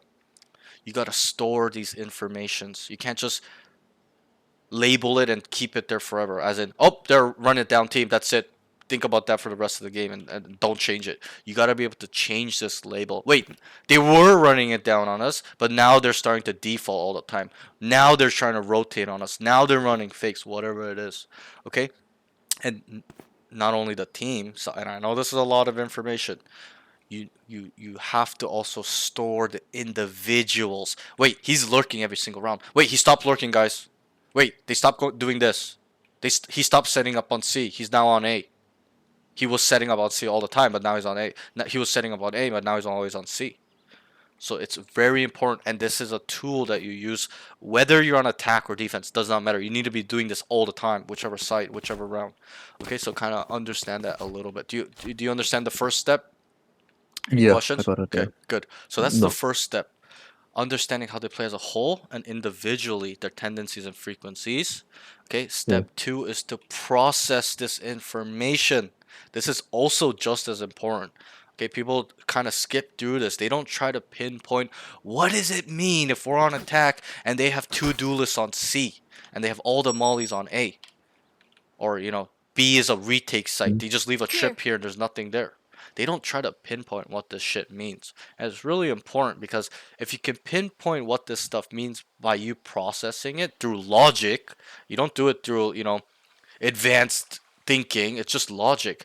If there's no utility type agent on C, like, they can't stall, right? It makes sense. Like, if they have a Reyna and Jet, how can they stop a 5-man push besides killing all us through aim? They can't stall us. They aren't mollies or anything. They're fucked, right? So we use logic in that sense to process this information. For example, if there's a fucking raise, breach, and a a brim, like, it's just like fucking GG, right? To take it, it's gonna be really hard. Or let's say like a breach, tail, raise. Like, think about how hard that is to take. Right, they instantly throw a raise nade plus the breach stun. Then they can follow up with tail molly, tail salvos, and a tail drone and a tail concuss shot. Like, it's like almost impossible. You're gonna spend 20 seconds waiting out this utility, right? So easy. We just go C. They're putting all the strong utility agents on A. Very hard to go through the stall. We go opposite, right? It's logically makes sense. So step 2 is to process that with logic. What does that mean when they play here, etc., etc.? This guy's this agent's here, this side's weak, this side's strong. Yeah, that's step 2. And then step 3 is to adjust. Is to find, use, try solutions, concepts, so that way, or not for that way, but for you to counter what they're doing. It's the anti-stratting part, right? If they're fast rotating on A, let's say they're a fast rotating team because we've been running it down, what should we do in our adjustment? I kind of said default. That's one. What's the main thing where it's gonna fuck them in the ass? I said it prior when we were talking about it when I was on B. If they're fast rotating, what should we do? I want you to answer it. Try to. Flanks? What'd you Like say? one guy looking up. You could do that. There's one big one one big concept we can use. I'll help you out. Starts with an F. Very easy. Which is fake. Yeah, run a fake, right?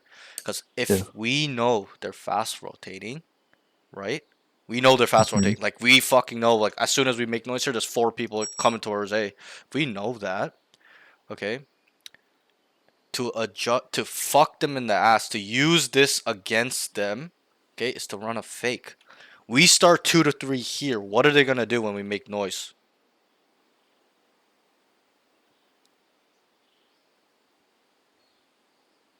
Do you know? No, they're gonna go back. Oh.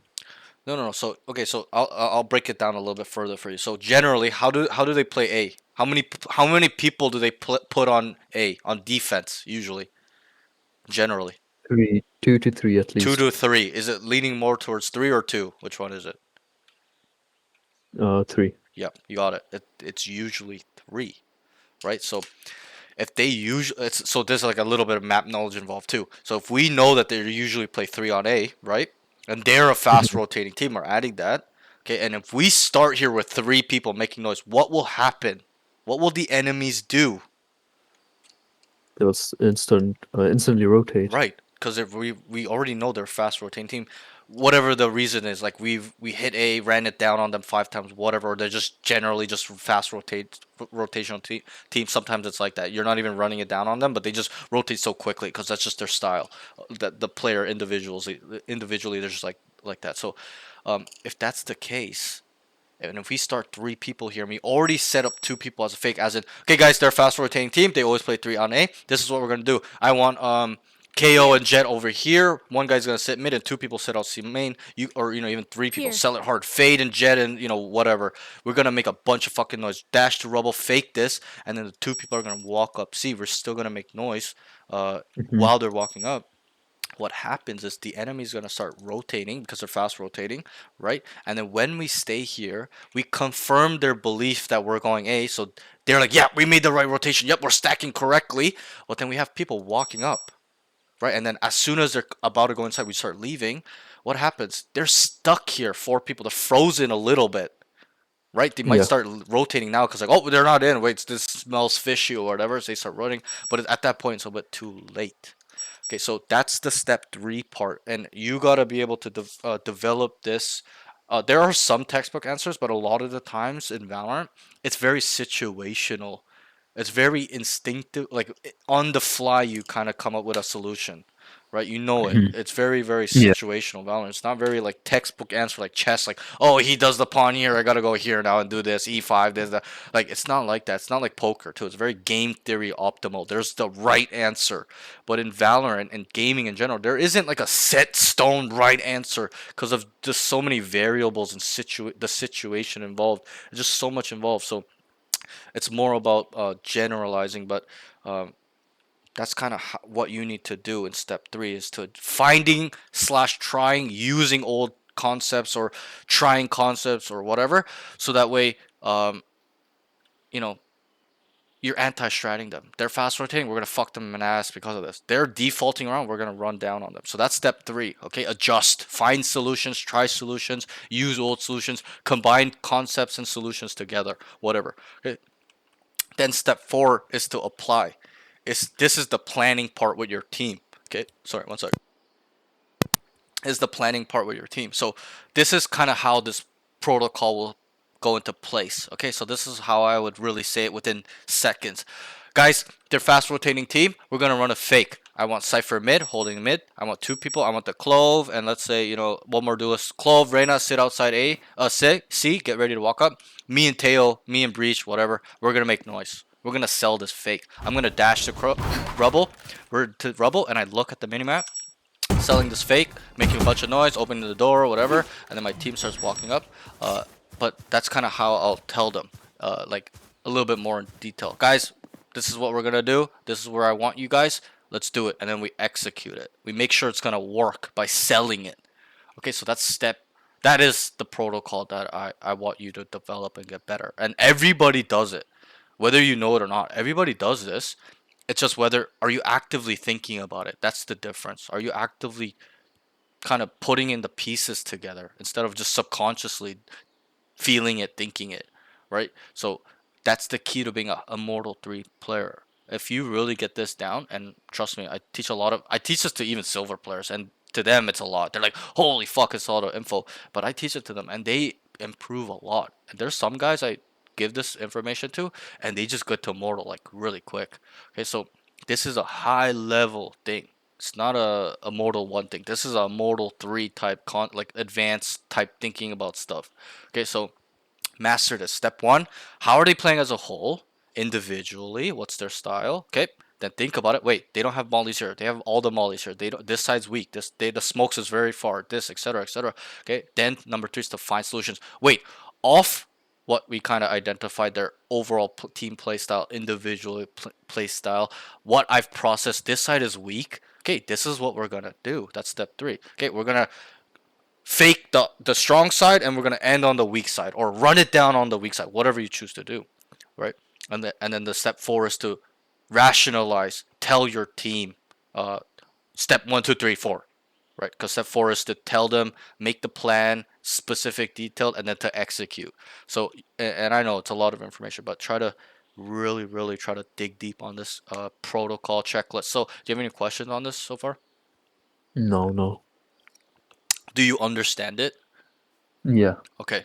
And do you understand it 100%? Because I need you to understand this 100% before I move on. Do you understand this? Yeah, I do. Okay. Yeah. And I will dumb it down for you. And I know it sounds like very fancy and all that shit. I'll dumb it down for you. Okay. Yeah. The easiest way to think about this protocol is to understand tendencies and frequencies. Okay. Do you know what tendencies and frequencies are? Yeah. Okay. What are That's how- tendencies? How like, how often does something occur? Not how often. It's what is occurring. So you got it half Okay, right. okay. It's what is occurring. What is he doing? What does he like to do? Right? What does he tend to do? It's in the name tendency. What does he tend to Oh, do? okay.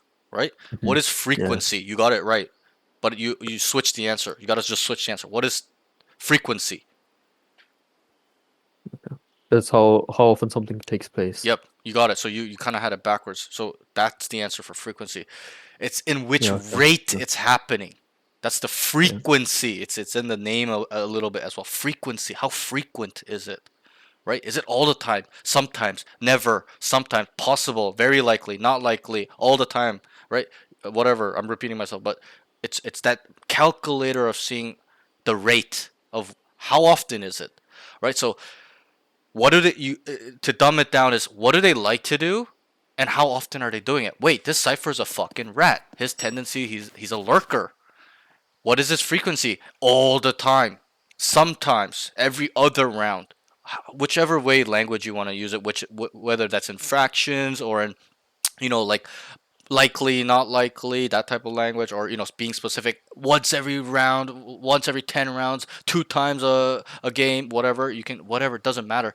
But it's really important to understand the frequency just as much as it is to understand his tendency, because you got to know what he likes to do and then also how often he's doing it. And once you get a hang of this, and you can also use this against the team as a whole. Wait, they tend to over rotate. They tend to fast rotate a lot, and the frequencies every single time. Sometimes, wait, they're anchoring sometimes, right? You can use that as step one in this the team and individually, but this is really important. Everybody does this, but nobody really thinks about this actively. You gotta think when the round is over. Okay, what do they like to do? What does this guy like to do? What is he doing? How often is it? It's fucking all the time. Okay, how are we gonna, correct this problem? And then you think about it's kind of like processing it and doing step three, right? That's also a way you can do it. But the best way is to kind of use this protocol. Is to kind of think, and you got to do this quick. It can't be a 20-second thing where you think of step 1, 2, 3, and 4 in 20 seconds. It's got to be like 5 seconds. And an easier way of also getting that faster is to think about these things as soon as you die. As soon as you die, you think, wait, what are they doing now? Individually, what are they set up? Okay, this is and you think about it. Okay, this is probably going to be weaker next round. Okay, next round, this is probably going to be better if we do this, this, this, and then you just come up with a plan. Okay, so that's what I do. I start thinking about it as soon as I die. So that way I'm ready when the starts round. I already know what I want to do, where we kind of want to go, and I kind of already know the details of the plan to some degree, right? There'll be times where I started the round, I'm ready to make the plan, right? And somebody puts his input in, I'm like, okay, let's change that. Let's go with this instead. Sometimes it happens that way, or I come up with a mid thought, mid plan. I'm like, okay, this is what we're gonna do. We're doing there. I want this guy here, this guy there. I'm like, wait, actually, give me this guy instead. Put this guy over there. Sometimes I'm like that. Sometimes it's like that. You get to change it on the fly like that. When you kind of are thinking about it, and then you're like, wait, this is actually a better agent to put over here, and this and that, and then boom, boom, boom, boom. Right. So this is really important that you kind of think about this type of stuff in your round to round gaming. Okay, it's really, really, really, really important. Okay, so that's that. So that's the identification protocol. It's 4 steps. If you want to, That's just my stream. oh, sorry. Okay, if you want to That's hear, if you wanted the more dumbed down version, it's just all you have to do is what are their tendencies and frequencies, and then you just gotta process that, think logically. How do we counteract what they like to do and how often they're doing it? Okay, so that's that. Let's move on. I know we got carried away. I told you it's very, very, very, very like. It's a lot. It's a lot. Trust me. Yeah. Even me explaining it is a lot. So I know how you feel storing this information a little bit. So let's move on. Can switch up the way he's entering a site. He always updraft dash into C the same way. So I kind of noticed this with you, and we can kind of use tendencies and frequencies here. You tend to always updraft and dash on C. Always. You kind of always go up here. How many times did you do it? All the time. All the time. So that's your frequency, right? So an enemy, will he use that against you or no? If he knows you tend to updraft dash your Here. and the frequency is all the time, will he use that against you? And the answer is yes. And that's what happens sometimes. They're waiting for you here, remember? device. Yeah. Like she just knew you're there. Like you were gonna do that. So that's why I wrote you need to be unpredictable. Okay. Just let them try And to I catch wrote me. you gotta switch up where you're kind of entering in. I like the way you entry. I think you entry well, but you gotta be able to switch up where you're going so that way I'm not saying you're 100% unpredictable, but you're slightly unpredictable, and sometimes that small unpredictability will really work in your favor where they think you're up here or whatever, they thought you were gonna go up here but you didn't, and now they're positioned over there but you went over this way and you just start shitting on their whole team, right? So obviously it's a little bit can't be specific on that, but yeah. So just understand, don't just always keep doing Here. the same thing and same thing and same thing, because just like I told you and just how like I identify, good players will identify that and use it against you. That's the beauty of using this protocol, is you're using what they like to do against them because they're not adjusting. And that's what will happen to you when you don't adjust. And I'm sure that's what happens to you because you keep doing the same thing you like, and then the enemies punish you for it, and then you don't change it. Right? You got to be able to adjust it as well, or be unpredictable and being 5 steps ahead and already being like, I'm not going to do it again. I'm going to go somewhere else when I enter on C. Okay, so I would like you to switch it up. First go Here. up there and then sometimes come this way. Sometimes go Here. left. Smoke over there, go left. Sometimes just go through this box. Sometimes updraft up this way. Like switch it up, right? Don't just keep doing the same thing over and over again. Because if you played against me, you're dead. After you do, let's say you updraft Here. dash your the first 2 times. After that, you're gonna die every single time. Because I'm gonna be playing for you there. Because I know you're doing it all the time. Okay, so understand that good players will just immediately adjust and just shit on you. So you got to be able to readjust quick or be ahead and adjust before he has adjust, and just being a steps ahead. And it's very, very advanced, I know. But this is the way to being a high level player. Got to be unpredictable. You can't show them your tendencies and frequencies. The best players, pros, hide that shit not by not showing them, but being so unpredictable. The enemies are like, oh my god, I don't know what the fuck he's doing. He can do whatever the fuck he can do anything because he's so unpredictable. He doesn't do the same thing twice. Obviously they do, but you get what I mean. Like they kind of try to make it unpredictable. Okay, so Yeah. let's move on from that note. So the next con in this game was, well, it's not a con. So I wrote, want rounds like round 16 more. Okay, I can't remember what. Oh yeah, I remember. You were on defense, and you were taking a lot of good fights early. Like the early fight on your A main. Now I remember you're just like deleting them because you took an aggressive line. Like you're standing your ground on these angles, which was rare. And I said that to the stream too. I was like, he has like this little bit of like a timidness to his game. You don't have this aggression, this dog in you to like just stand here and kill them and get out, and then give your team a man advantage, like a first blood rate. Is kind of the dumbed down thing of what I'm talking about. It's like I want you to get more first bloods, and to get first bloods is to being aggressive and finding these first angles, right? You gotta hold. Yeah. You gotta let them come Yeah. to you, and you gotta shit on them immediately and get away. And you did that in round 16. That was like the only round you did that. You stood here, killed the ISO, backed up, killed another one, and like that's how I want you to play. Like holding your ground, aggressively waiting, and like aggressively holding. But a lot of the other rounds, you're just like so passive and like kind of just waiting around. You're kind of not taking fights, and so when you watch the VOD, or if you kind of remember round 16, I would like you to play like that more mentally, like that aggression, that kind of like that dog in you a little bit to hold your ground. Because that's a very common thing from students, is that they're very scared to do that. Like for example, you know how you stood here and waited for the ISO. If they Yeah. heard the ISO, some students, like 80% of my students, like the lower level guys, not the higher level guys, lower level, like plat, silver, gold guys, they just start fucking running away all the way to Yeah. back site because they're so scared. But it's like, think about how much space you gave up. They can do whatever they Yeah. want after that point. And that's the thing. I don't care if you fucking die here. If you're trying to make a play, I don't care. I would say, honestly, good try. That's it. You're trying to gain a man advantage for your team. You're taking an aggressive line. Yeah, there's some risk involved. You're gonna die sometime. If anything, a lot of the times. But still, this is better than just fucking giving it up and running backside and not knowing what the fuck to do and just doing nothing. right? So understand that this round was really good by you, and I would like you to adopt that mind, being like, okay, I'm gonna hold my ground, find these weird off angles or really strong off angles, or just use my aim in general to shit on these guys, gain a man advantage, then back up, because it's 5v4. Now I don't need to peek anymore. We have a man advantage, right? Yeah. Obviously, it's a different story when there's multiple people running at you. You probably gotta have to hold your ground and try to kill multiple. But if it's like one guy or whatever, that's kind of what I want. I just want you to kind of aggressively get those first picks, first bloods, and doing so and getting better at this, you're gonna get better at it and get more first bloods. And I told this to another student, getting first bloods is value. You're of value if you're a player that gets a lot of first bloods, and I am that player. There are some games I get 10 first bloods, 7 first bloods, win or lose, 6 first bloods. I minimum get 4 first bloods, 3 first bloods a game.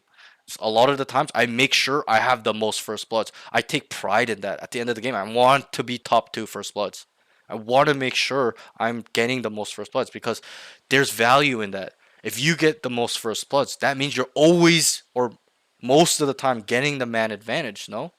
If it starts 5v5 and I get a first blood, it's 5v4. So understand that there's value in that. So kind of think about that a little bit. Soak that up. Wrap your head around it. Work on being you gotta be aggressive to get first bloods. That's what people don't understand. You can't just wait around to get a first blood. It doesn't work. You're gonna get first blooded if that's the case, right? You gotta make plays to get first blood. Yep. I do play aggressive, like when I Yep. play duelist, I play very aggressive. I Yep. hold main, like I play angles and stuff. Yep. Then I just need like on this map specifically, like a main. Yep. Like if I'm gonna play aggressive, like I need my team to like And I'm help not- me in a way. And by aggressive, I'm not saying run it down on him. Yeah, that's what I mean. Yeah, like I'm not saying I run need, it like- down. But that's I my want to point. like get out something. No, but that's my point. I need you to be the player where you can get first bloods with your positioning without any utility, just strictly by okay. yourself. You don't need a Okay. flash to get first bloods. That's the beauty of having this in your mind of being like, okay, I need to find very good off angles, aggressive first fighting angles that I need to win. Right? Because I do that without any utility. I get first bloods with my brain, knowing where they are specifically individually, or the pack, or where they're coming, and I get ahead and I kill 3 people, or I get the first guy, the lurker here, because I knew he was lurking, he's walking, I kill him, right? Like I use my brain to set myself up to get the first blood. It's not really my team or my own kit. It's actually my brain. Me predicting, anticipating, using the identification protocol, knowing. Okay, and that's the difference that I would like you to kind of focus on. And I know you might be like right now, like, how do I do that? What is he saying? But just try to wrap your head around what I'm saying, because it's important that you can be that guy to get first bloods without any utility by just yourself, your positioning and aim combined. Or thought processes, as in, wait, they're starting C, so they might come back. They're not in yet, so I'm gonna get a step ahead. And I'm gonna just come over here and just get ahead. I'm sit here in the corner, and they come over here, and I killed 3 people. Right, that's also part of it too. But that's that. Okay, so let's move on. We're getting carried away a little bit, but that's that. So, that's all the notes for the cons for this game specifically. Pros. Okay, let's get through. I'll get through these really quickly. We don't need to break down your pros. Okay, can feed info well. I think you feed info well. You're like, ISO 1, he's close life, 130, 130. Or you're like calling out that type of info. I want that more and more. If you do that well, I want it more.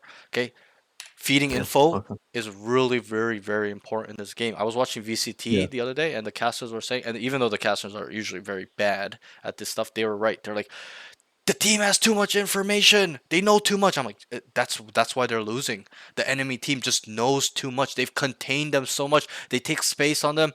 The enemy's in a pack. The team's in a pack. They don't know what the fuck's going on. The enemy team knows exactly where they are. There's too much information. So I would like you to feed them that information as well.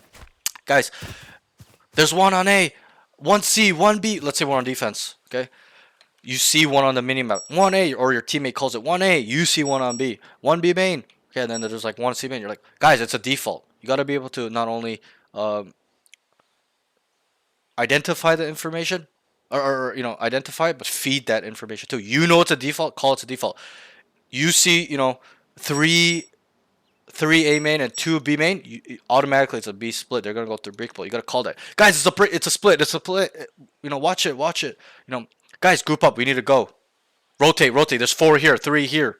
Right, that type of information is very important. So it's good. Your feeding info is very good.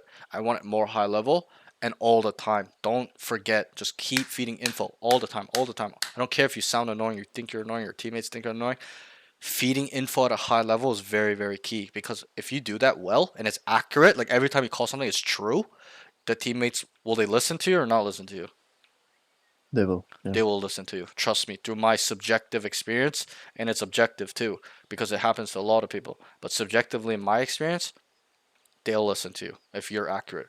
One time, I made a comm where I don't remember what map, but the guy was like, he was walking, and there was a guy behind him, and I called it. I said, "Yo, he's behind you," because I saw a question mark very briefly. I saw it. I'm like, "He's behind you. He's behind you." He's like, "How the fuck?" He's like, "Thank you," and I saved his life. And after that round, like the whole team just respected me and listened to me. They just sought me as their leader automatically, even though I didn't want to be, off that one communication, because I was so aware. So that's what that will do, set you up to being that type of input in that position. Okay, so that's that. Knows how to entry well. Scaling needs work. I'm sure you heard me say that. I was supposed to be muted when I was saying this, but this Yeah. you entry well, actually. You get on site well, but the scaling needs work. Okay, and what is entering? Try to break it down with me right now. It's when you make space, clear corners and stuff for your team to enter. Okay, I'll give that like a 3 out of 4. It's like pretty spot on, not fully correct, but it's not so. Well, yeah, I guess it is kind of making space, but it is the act of getting in sight while clearing these corners and angles, right? Entering, like getting in alive and getting on site for the team. And entering is a team effort. Okay, yes, the duelists usually entry first, but it's a team expedition, as in the team will throw down smokes for you, the breach will stun, or a fade will throw his hide, or a silver will throw his dart. There'll be drones going in for you, flashes going in for you. It's a team effort, right? But the duelist is the one that initiates the entering. He goes in first. The team will follow it up, as in like helping him with utility. But all of that is for who? The team. Yes, the duelist entries first. Yes, the team helps the duelist entry, but all of that is for the team. It's for the team. It's for them to be set up. So that's entering. Scaling. What is scaling? It's when you push up like CT or waterfall, just hold You got angles it. for them. You're one of the few students that actually get this right. A lot of students get. You'll be surprised how many people don't know what scaling is. It's in the name. Scaling. Move forward. Progress. Right? Scale. Like they say, scale a ladder. It means go up, move up, go forward. Right? So that's what it means. Progressing, moving forward on the site. And you could say scaling for a lot of things. Like scale spawn means moving into spawn. Scale A main, scale B main, whatever. You can also kind of use that terminology there.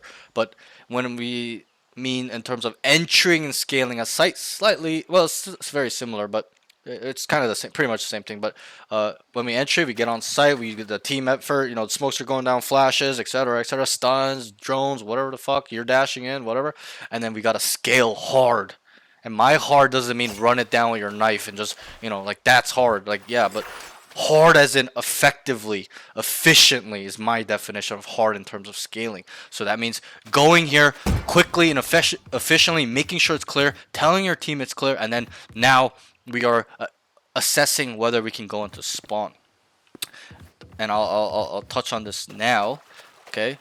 Not only do we have to entry and scale the site, but we have to have that calculation in our brain on if we're able to go into spawn. And I like to call that the third section of a site. There's 3 sections of a site. The first section of any site, any map, is always, and I teach this to all my duelist players, is always the fucked up angles. First section is always the fucked up angles.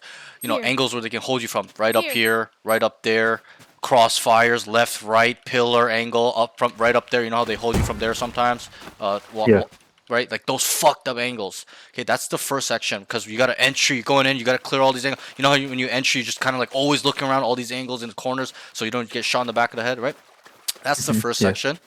Second section of a site, any map, any site, is areas close to / near or is back site. So for example, right Watching here, here. right? Here. Bend, olive bend, pillar, right? A little water area right here, right? That is the second section. So, for example, we enter the site, we clear all the first section. These angles, they're seeing us, boom, boom, boom, nothing there, and then we're on the way to second section, right? Backside bend, right? Now we're bend. We kill them or we clear them. Now it's clear, right? Nobody's here. Once we've entered and scaled the first and second section, you will automatically know whether you've killed them there or nobody's there. You'll automatically know the site is clear. Any site, any map, doesn't matter. Once you've done the first and second section, it's clear, it's safe. Okay? Now, you get to think about the third section. But here are some things I would like you to think about. Okay? There's a lot of risk going in spawn. Why do you think Yeah. that is so? It's very simple. Because they know that you're gonna scale. Sure, that could be one reason, but the main reason is because a lot of the times when you're entering and scaling a site, they're on the way, right? Yeah. The enemies are in rotation usually at that point. If you're on site clearing site, they're on the way. So there's gonna be, and also if there's a site player and you guys dump a fuck ton of utility on site and he's scared or whatever, what Yeah, does he's gonna he go do? CT. That's what he backs up because you've done it. I've done it myself. I do it every day when I play, and I'm by myself on my site on a site, and I'm kind of like, I know I can't kill all of them. There's like so much utility. I just back up immediately and to spawn, and I hold it down here, right? So that's why there's resistance. Not only is there going to be a site player that usually moves towards here, but also there's people rotating. So that's why there's a lot of resistance. Okay, so you gotta kind of be able to calculate this through information you've stored prior, like knowing that all the rest of the players over 8 players are like, oh, they're coming late or whatever it is. But there's a lot of risk here. Okay, and I'll give you a brief example before we move forward so it makes sense to you. So I had a student on Lotus, just pretend it's Lotus on A. Okay, he was entering the site with his team, right? This is how he entered the site. Yeah. Just dashed and just ran with his knife out into third section. Just went here. And I asked him, I'm like, bro, what the fuck are you doing? And he's like, I just want to make a super aggressive play into spawn and kill people with their, pants down, caught off guard. And I told him, you know what? I can respect that a lot. 90% of people are too scared to go into spawn to make a play like that. But I said, keep that throttle, that thought process, the hyper ape aggression into spawn until you've cleared the first and second section. And I tell all my students this: I don't give a fuck what you do after you've cleared your first and second section. Obviously, I want you to clear first and second sections, entry, scale it, and then go and kill more people and be productive. Obviously, that's an over exaggeration when I say I don't care what you do, but that is just my point, that it's that important that you gotta focus on first section, second section first. Then you can do whatever you want. You can start throttling and running it down into water, into spawn, go back, wrap toward, run around into A, bombs and just go whatever. I don't care. So understand that. But let's say you have cleared first and second section and there's nothing really else to do. There's too much downtime, or you want to make an aggressive line. You've chosen to. Then this is the time to go into spawn.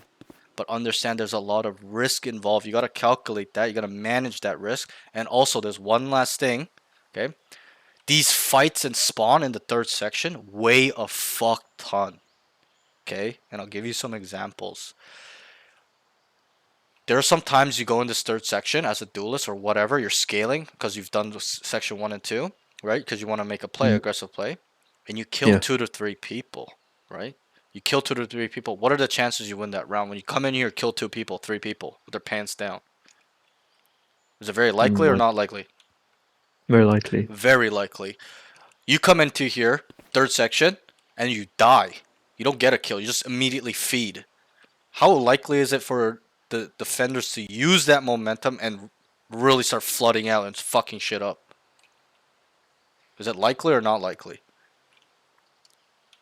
Very likely. It's pretty likely. It's very often that happens where one guy pushes spawn, he dies, and they just start flooding out because they've Yeah. lost control. They know that Yeah. the attackers lost space, right? So understand that. And I'm not saying when you come in here and kill 3, you always win the round, or when you come in here and you die, you always lose. There are times you will win the round when you come in here and die first. There'll be times you lose the round when you come here and kill 3. It happens very rarely, but understand that these fights, if you come to the third section after you've cleared the first and second section, there's risk because the fights weigh a lot. And this is my standard that I instill into all my students that want to go in here for future reference.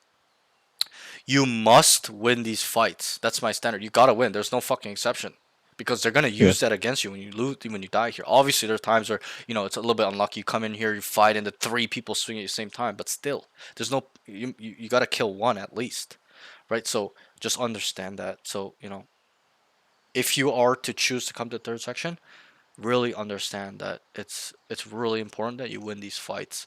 Okay. But that's kind of what I wanted to touch on with entering and scaling. I know it's a lot. Trust me, I've repeated this point to a lot of students, and it's a lot for me to kind of teach them this, because I try to teach them in detail, try to make it make sense, and explain why it's important. Certain things are important, but just understand that I would like you to manage. So coming off this note, I would like you to manage going in, manage risk going into the third section more, and then using this thing I've taught you, the section, the rules of section, if you may will. Okay, clear the first section, second section, then hyper aggress into third section, and you gotta win if you go in there. Okay, so understand that. Let's move on. Do you understand this? Do you have any questions on this note? No. Anything? Not to know. Okay, and I did used to show, like, I would literally show them what was the first and second section on any site, any map. But I'm gonna make a video, so I'll send that to you later. But yeah, it's just, that's kind of just how you have to think about it. You can make it how you want it, even if you want, but that's just how you think about it. The first section is just like the fucked up angles they're holding you from when they're coming in, and the crossfire angles. That's pretty much it. And then the second section is just backside, or areas leading up to backside. So just think about that. And the third section is always spawn. Okay, so that's that. Give me 1 second. So let's move on so you understand that. Okay, the next thing is you're telling your team to calm down. Remember, they start freaking. You're like, chill, everybody, just calm down, man. Let's just kind of lock back in. So that was really good in terms of mental fortitude. I would like to see that more. Not only keeping your PMA, but the team's PMA as well. Okay, so that was pretty good. Okay, the next thing is able to create a timing. This note came when you lurked up on A. Remember that timing you had here? Very good timing. You're like, Yoro's backside. You even called in the information because he set a fake TP. You're like, yo, he's backside, he's backside. And then you went up heaven and you killed the tail. You one-tapped him with the Sheriff. So that was really good. Okay, the next note is nothing crazy. So you're able to find timings. All you have to do is get better at this. As in, force yourself to make timings like this, like the hard timings or the scary timings. And this is something I prided myself over as well, because I was a Sage Cypher main. Like, I was a Cypher main, really. And what can you really do on attack on Cypher? It's fucking lurk. I literally lurked 24/7. I tell all my students, I literally knifed like 3 people a game. That's how hard and well I lurked. I literally prided myself in being a ghost. Like, so, like, the timing is just so crazy. Like, I'm just behind 4 people. Like, that, I used to have all those type of timings. I still do. I knife people all the time, still to this day. Because that's just who I am, and it's just fun. And I'm just so good at lurking and creating timings. But these days, creating timings is much harder than it was 2 years ago. Back in the day, bro, 2 years ago, my team starts on C, right? I start A, I want to lurk. They would take contact, they would make some noise. I would literally take my knife out, just start walking like this, and I just hear do. They're just rotating off C. Nobody's clearing me, and I would just literally lurk like this all the time, whip my knife out. Nowadays, can't do that. I gotta be super hyper fucking vigilant. They start seeing I want to lurk up on A, I'm literally like lurking like this. like so fucking slowly because I'm so scared Yeah. people are watching me because people have gotten more aware. Back in the Mhm. day, 2 years Yeah. ago, they didn't even know what a mid-late lurk was. That was not even a thing. It was only a thing on Icebox when they planted for mid-late lurk, and then the bomb was planted for that mid-late lurk. But it was never a concept really on any map, but now it's fucking all the time. You see it all the time. Come mid late, bro. I'm gonna come mid late. It's just every time, right? So people are getting more aware because of that. So understand that. So keep getting better at creating timings, using contact, and being more vigilant. Okay, let's move on. The next thing is able to take space, but it's limited.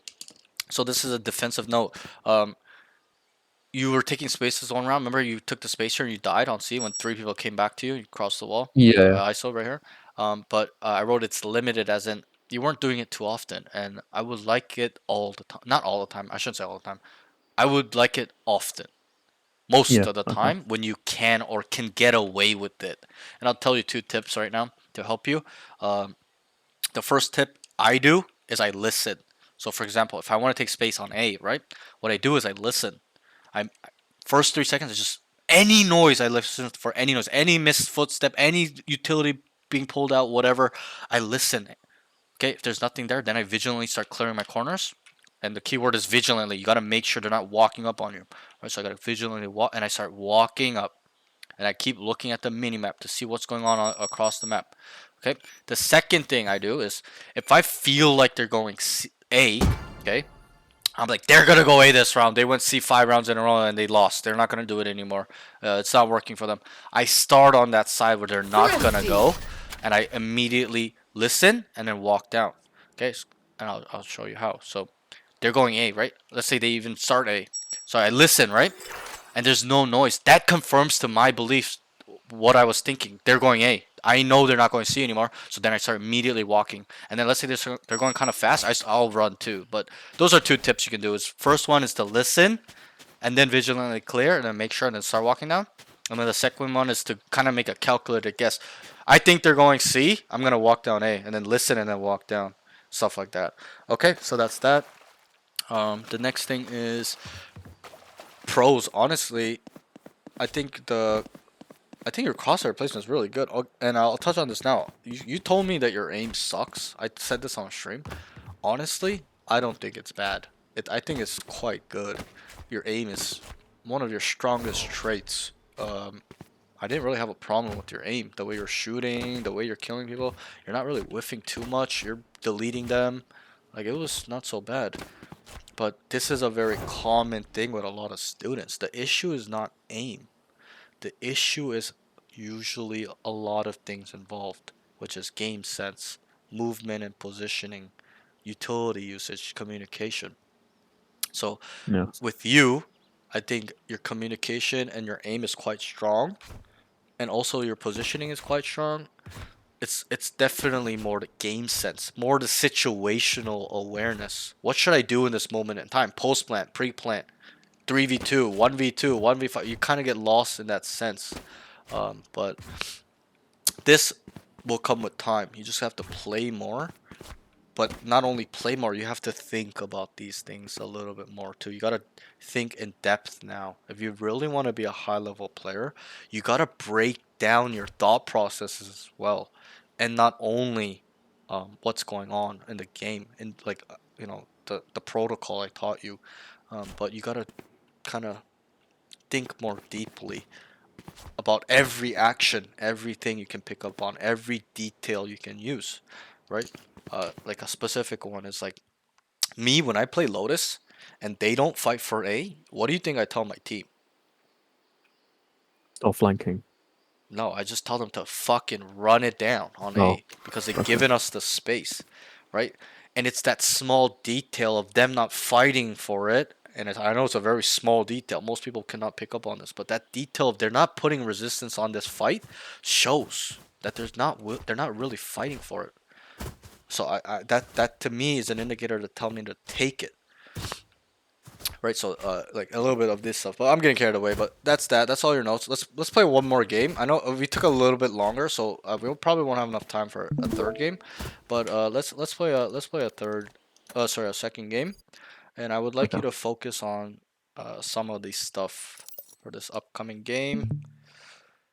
and then we'll at the end we'll go through the general notes very briefly, Okay. and then we'll just talk about some aim mechanic stuff, like your training. All right.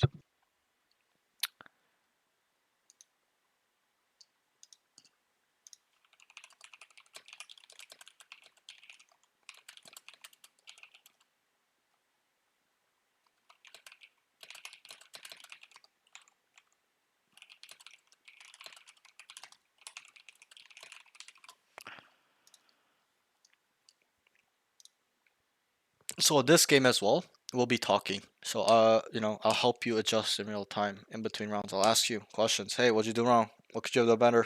What about this? You'll Okay. also Alright, ask me questions. What about this? What do you think about this? Etc. Etc. I'll also make you Okay. do things that are uncomfortable that I see. Like you're not making plans. I'll be like, make a plan. Do something. They're not taking space. I'll be like, take space right here, right now. I don't care if you die. Do it. Stuff like that. Also will help you identify if we need to go in or not. Stuff like that. Mhm. Which is Okay. also important. I think I wrote that too. Yeah, I did write that. But yeah, pretty sure I did. Sorry, chat. I wasn't reading you guys. What's up? What's up, Swax? Sorry, I was so locked in yapping to this guy. How's the stream? It's going good. Sup, Tweenix? Sup? My Smurf is Ascendant 3 now. My main is Ascendant 1 low bracket. Low chat. Am I cook? Nah, you're good, bro. Just keep grinding. How's your Smurf higher than your main? Happened to me. Was Ascendant 3 on alt and then D ranked to D3 on main. Jeez. My team. 0.1 is too low. I'm so used to flicking my wrist, but low. Yeah, that's the thing with low sense. It's like arm, changed it. bro. It's like Hi, team. super arm. It's so annoying. Hold on, let me open the window, bro. Oh yeah, let me call out the Crispy Bread. Thanks for the follow. Sorry, I was yapping. May Bite. Thanks for the follow. Miles Away. Thanks for the follow. Sorry, I didn't tell you in the moment if you're still here. I was just busy yapping, bro. Like when I'm so yapping, locked in, like. Guys, you guys don't really know me. I'm not the type to really like talk like that much, but I have to when I'm explaining these things. And I like my brain is just so fatiguing. Still here coding on the side. Nice. We got a coder in the chat. Give me 1 second. I'm gonna open the window. It's fucking hot in my room.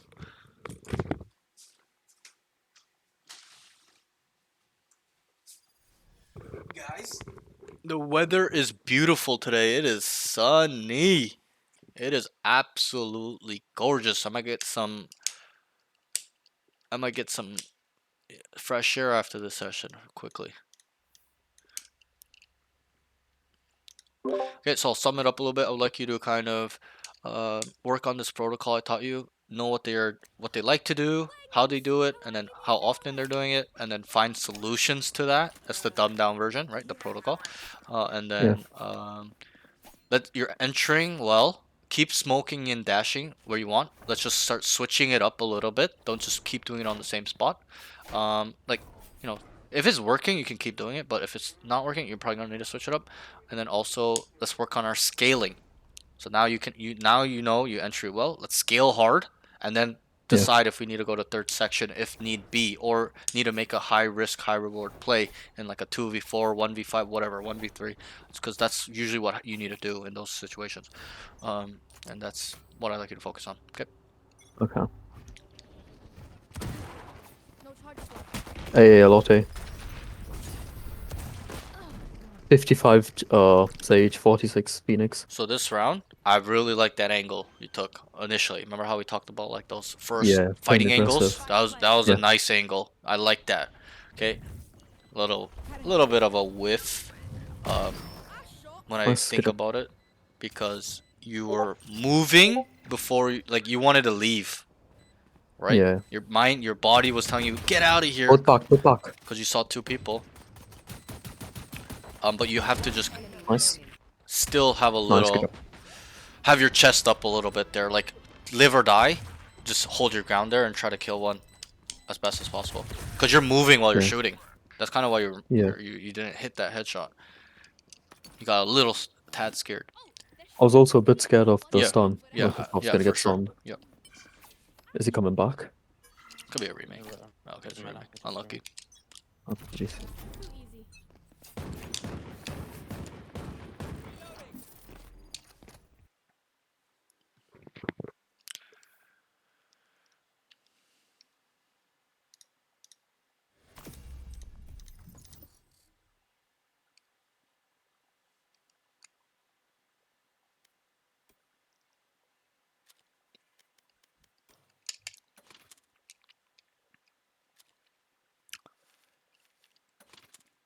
We'll just talk about it now. So briefly, what's your training routine? I go in the range. Okay. I do one taps with a ghost, and then I move on to the sheriff. Then I do a vandal, and then I do spraying, like just spraying from one target to the next. Yep. From one dummy to the next. Then I move on with knives or like On the bots. chamber headhunters, stuff like that, Okay. Cool. and that's it.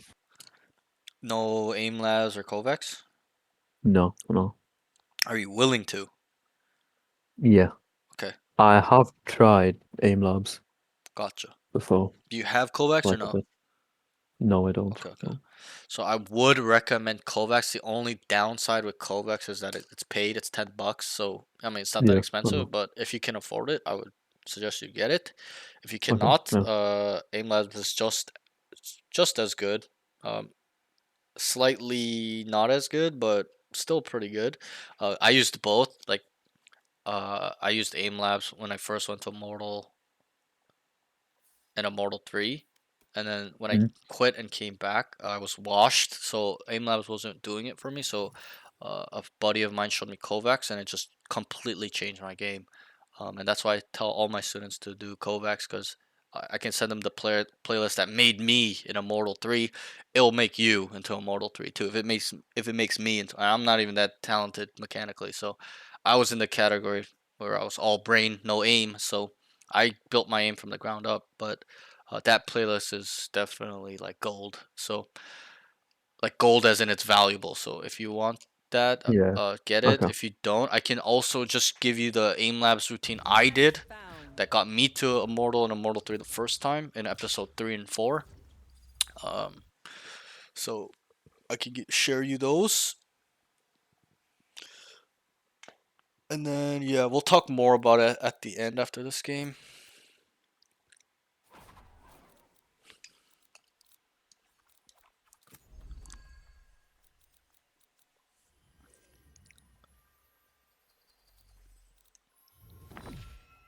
You guys got any questions from the chat?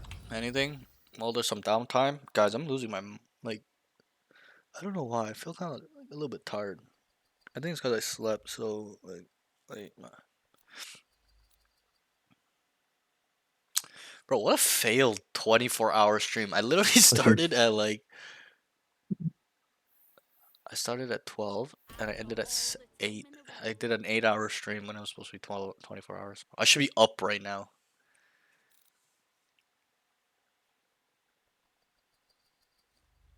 Like, I shouldn't have slept. I should be up still. That's like, I fucking fell asleep. It's so funny. I laid down. I was like, yeah, it was 5 minutes. And I just never came back. But when I joined it and it said, bro, I waited so long. Bro, I'm so sorry, bro. I'm so sorry. I fell asleep. Fell asleep. Yeah, that's why I put the BRB 5 minutes too. Because it's like, okay, just 5 minutes. I laid down. It was just me and Pookie in the chat. Real Pookie. Because it was like 7 in the morning. And I told him, I'm like, yeah, I'm gonna take a nap. So jokes. We were supposed to play Dota 2 on stream together, but I just fucking knocked out.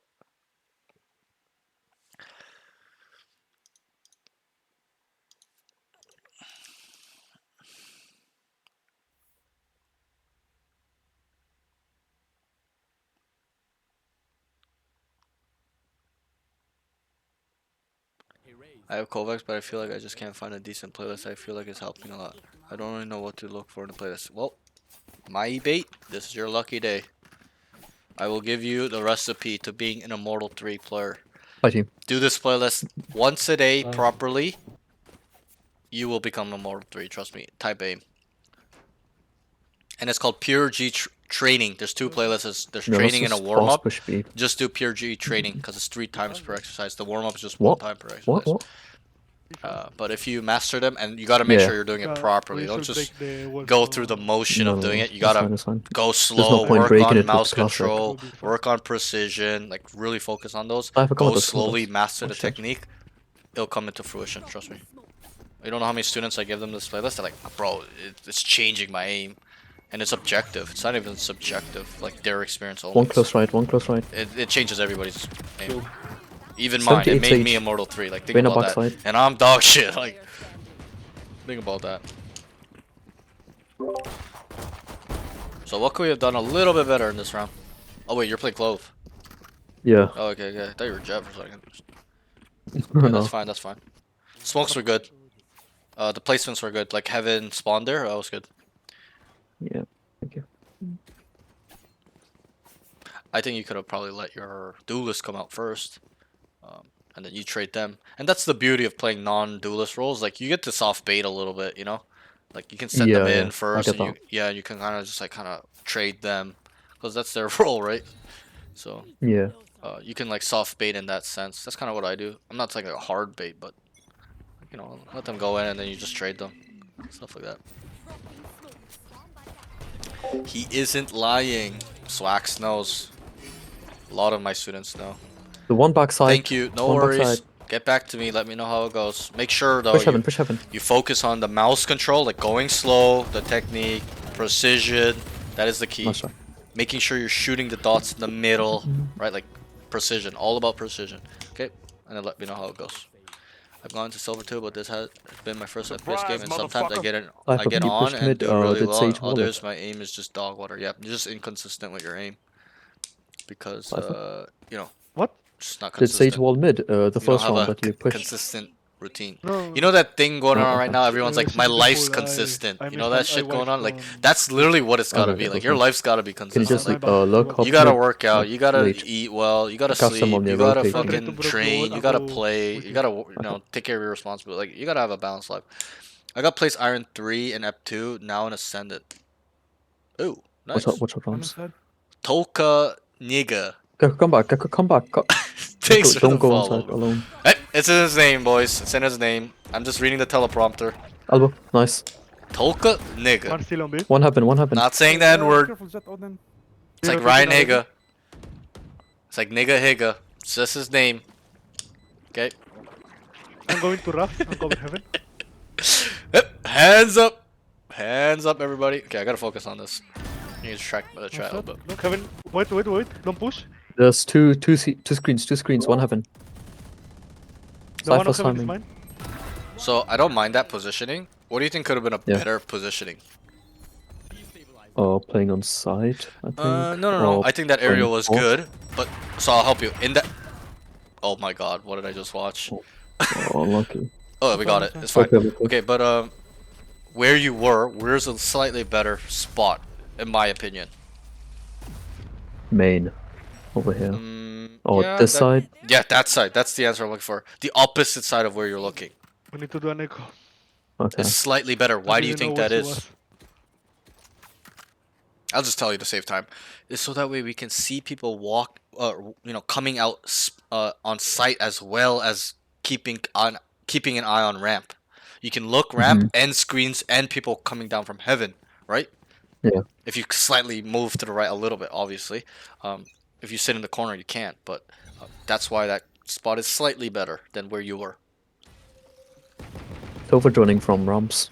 in that scenario. Hands up. I'm just saying his name. Tolka nigga. That's it. That's it. I'm reading the teleprompter. I'm not being racist. Okay, let's not push that. Hands up. Hands up. 100 come back. Silva.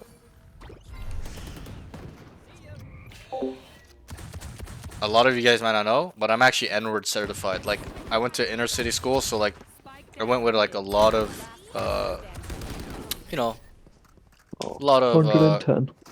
minorities were in that high school. You know, a lot of Asians, a lot of black kids, a lot of, you know, Mexican kids, just a lot of immigrant national, like, you know, I don't even know how to say it, but yeah, like a lot of inner city kids. So they would all call me the N-word. They would even let me say it. Honestly, you guys don't know. I'm obviously not gonna say it, but those that don't know, I'm N-word certified. Okay, bro. let's I'm make noise on A. I'm with the gangs, I'll bro. fake smoke. Gekko. I'm Lurk hop associated. B. With Cypher. Cypher go I'm with Gekko. black at heart, bro. We make noise and you guys push B.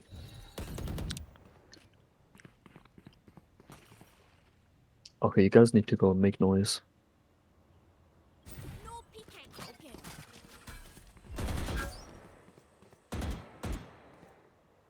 Let's break the wall. Bro said it on the day. Bro said it on the daily. Yeah, bro. Let's go back. He said it perfectly. My real name is Tolkien, and I added Iga. Side clear. Yo, bro, you're Okay. you're diabolical, bro. I'm smoking heaven. Tolkien. He's like fuck Side it. clear. I have smoke in 10. Chill, don't peek, don't peek. I'm like repeating in my head. It sounds so funny. Tolkien good pick. Iga. Tolkien Iga. That's how I'm it's smoking pronounced. Ali. I guess. Tolkien Iga. Nice. Ah. They go to use race. Bro, God hella Is gone. he They off? used to dap me up like, "What's good, my?" And they used to say the N word to me like all One the on time. And I'd be like, "What's good, my N word?" And I was just cool like that. Nice. I'm part of the gangs, yo. Well, to be honest, a lot of my friends in high school were from the hood, so Good job. Okay. I'm an associate of the hood. Magic Luca, what's up? Okay, decent round. So, try to soak in information of what their setup is. I'll ask you next round, okay? Just individually Okay. where they're playing. Just try to keep Can we track of go that. 5-man Rams, please? Sure.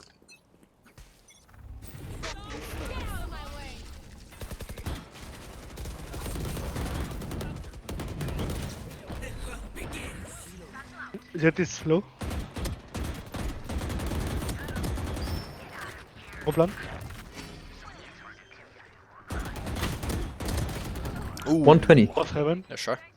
Both heaven. I have smoke in 15. Good. I have camera. Don't pick. Nice. Nice, good job. Well played. Nice. GG, guys. Really good communications that round. I would have even called it Clove before you fought her because I saw her on the minimap killing your teammate, Heaven. But Okay. that was good comms. Good comms. I also think you don't need to be in that angle when you fought Clove. You know how you went right side? Go Yeah. to the box. Go to the left side. Wait. You know, come back down ramp. Just stay in that ramp area where you can come back, look, Let's break the wall. A main Mid back again. to Heaven. Can I Or- pick A, guys? Like play your life a little bit Yeah, is what I'm trying to Yeah, say. yeah, you know? but we need to break the wall. It's fine. Let him make noise and then we break wall. What high school you go to? I went to one of the biggest high schools in where I'm from, Toronto, downtown, inner city. You can leave the hood, but the hood never. You got it, bro. Say just heaven. The gangster Oh, don't wait. leave you. You leave the gangster, bro. It's Kill me, always, kill me. It's always in One more. Sovalo. deep. Sovalo HP, Sovalo. Clove was there too. Enemy remaining. Take the spike. Run. Don't go for her. Don't go for her. Don't go. Come. Glove, come. Okay, He's gonna Sova. chase after you. We can rotate. One enemy remaining. They know we're rotating. Yeah. Let me go in front. I have ult. Take spike. It's gonna be close. It's probably gonna be like Heaven. Heaven or Spawn.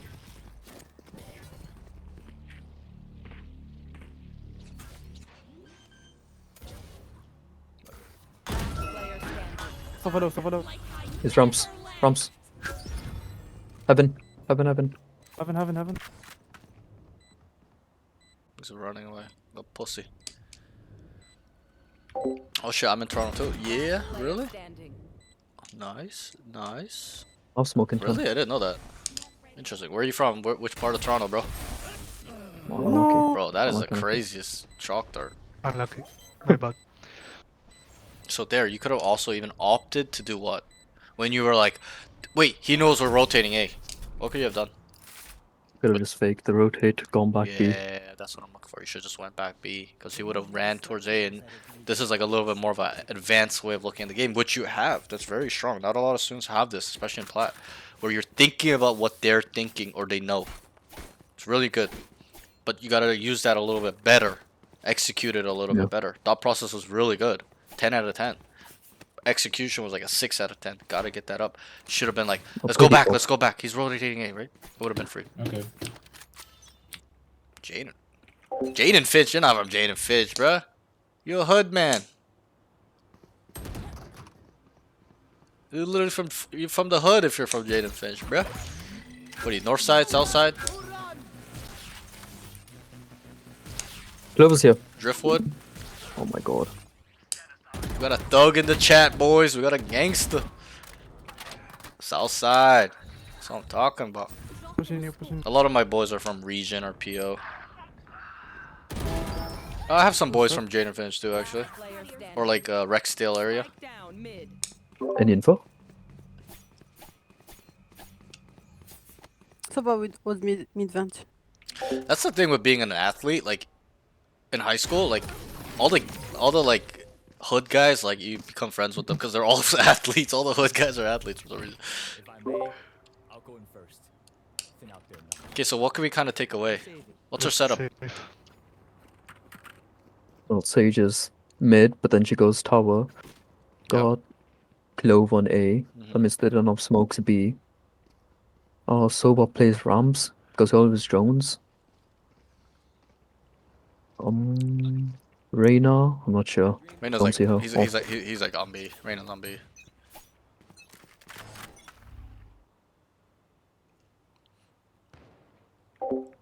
The best ever learning experience for me is when I flew to Cyprus and met up with my brother here, and he got 15 hours on She's and he watched me play Val, and as I played he was next to me and I was shocked how he told me where everyone was, like game sense, yeah, like map hacking skill. Yep. And that's what I try to teach my students Give too. me spike Cypher. If you clear, I think. have seen me We didn't clear like, side. stream and play or teach my students, like you'll see me do that often. Where I just call out everything. Both way. Damn, it's a radiant player. Heaven. Sheesh. One half. Let's go. Enemy remaining. Refreshing.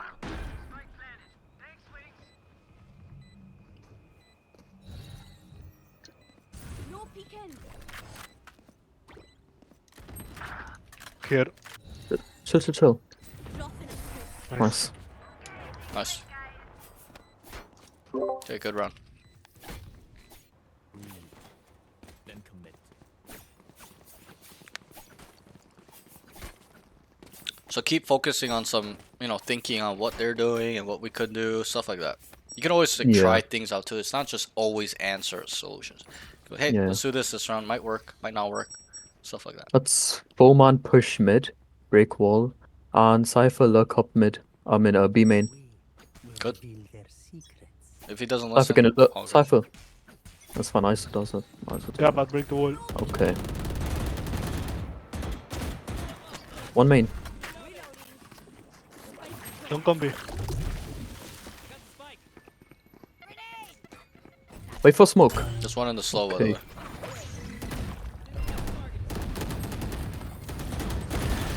Not sure. One male. There's two. Soba's mid.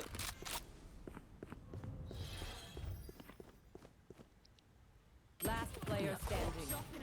Spike down mid. So I Nice. think in this round, you could have probably re-smoked vents instead of peeking, so that way everybody can start running up male, right? Oh, I didn't know. I didn't know the smoke even went out. Well, we fought the Sage in events, and it wasn't smoked, right? Enemy remaining. Go. Yeah. So Yes. because we waited a while, so the smoke went out. 30 seconds left. But like I liked the plan. That was a really good plan, but execution was poor. Thought process, 9 out of 10, 8 out of 10. Execution was like a 6, 5, right? What you needed to do there was immediately smoke vents and tell them, go, cross the mail. Because everybody sat mid for a while, right? Ray sat mid, Yeah. you sat mid, and there were one more sitting mid. Like, you should just told them, cross, go. Or even before that, maybe even tell them an end result. Tell them, guys, I want 4 mid. Cypher, go sit outside B main. We're going to break the wall, and then we're going to end B. We're going to split B. We're going to go through heaven. Right? Or if you don't want to do that, you can just give that to them in the mid round, being like, okay, go B heaven. We're going up heaven right now. Right? You should win this. Pretty much unlosable. Nice, good job. Ow. Unlucky, unlucky. Check. Charges? Check. Right? Do they peek B main all the time? Yeah, from the looks of it, it's pretty often. Okay. Can we do a high-low here? High-low. Here.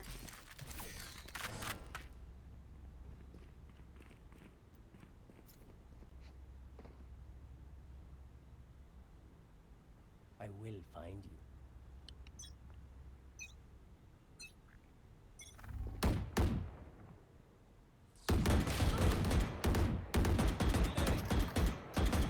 Bomb buddy out. Drop in the switch. Here. Refreshing. Both Ali, both Ali, both Ali.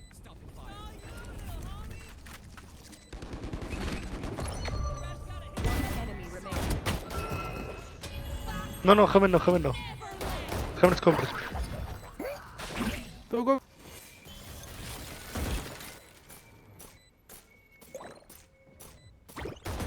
Nice. Nice. Good round. Really good comms. Really good timings on the smoke. I think you don't have problems with placement of smokes and timings of them, like when to put them down. Very good. Okay, good comms on calling that 2 spawn as well. Very good feeding info there.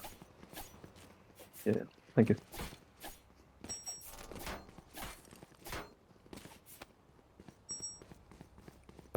Klov, can you smoke? Thanks. Yeah. Yeah. Roll for the I would like it a little bit more snug, the heaven one. It's a little bit too protruding. More Yeah, like detail. that, like that. So we can see if they're coming out into ramp. I would even want it tighter. Get out of my way. Nice. So this is stacked. He's by gonna the way. revive him. This is stacked, by the way. Not kill my ally. We can just go back. We can go back. Go. Okay. On the left. I'm going back. I need blitz. Not ready.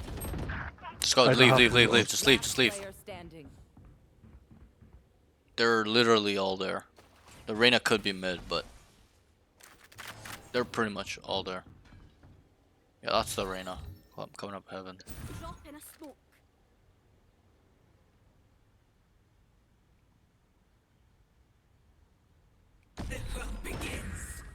Nice. You should have sight.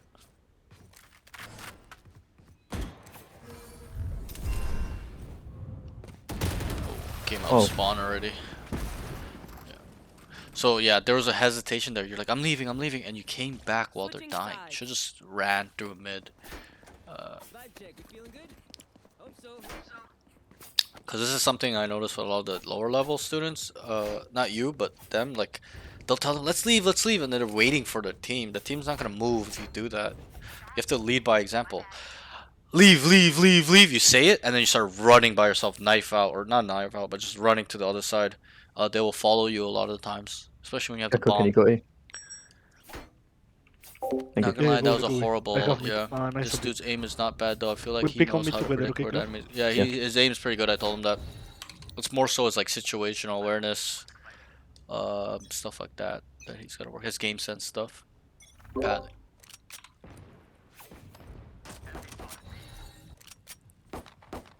But to be fair, they were on attack. They got 6. Still very good half. I'm going B. No peeking. Reload. Drop in a smoke. They're coming out. 2 mid. 52 Glove. 26 Reyna. That's 2 mid. Spike planted. Last player standing. All good. Nice try. Not ready. So what you close can bottom. do mid too is you can throw a smoke down. You know the box? You can put it there too. Yeah. Yeah, that's kind of usually what I do when I see they're starting mid. Honestly, back in the day, I used to fight from vents all the time, but these days I don't anymore. I'd rather fight from male, We won't which is, in my opinion, slightly safer and better. Vents, everybody's got a headshot angle on it now. Like everybody's so good at one-tapping people in there. And that's kind of what happened. The Reyna just hit you for 90, right? Yeah.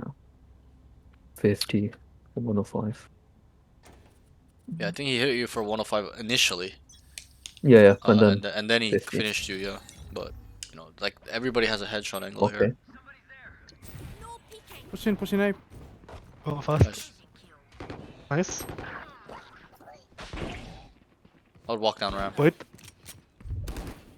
Just walk. Spike planted. Yeah, sure. Yep. So we had an Ramp is walled off. we had an earlier timing. You know how you initially went ramp? 52 clove If you again. walked down there, you would have killed her. 100%. Yeah. Okay, maybe not 100% kill her, but very likely you would have had a chance to kill her. But you hesitated. Oh, good. We're just on save, so. Defense side of map. We got 6 on attacks. Very good, so.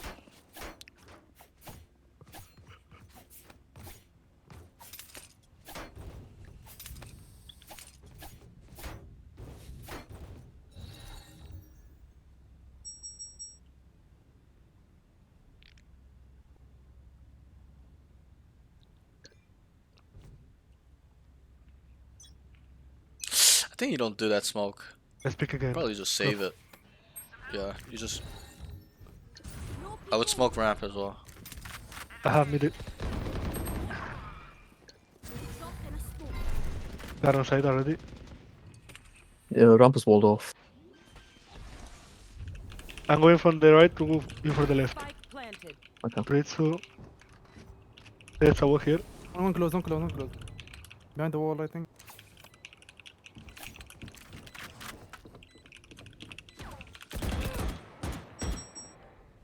Smoke, Clove.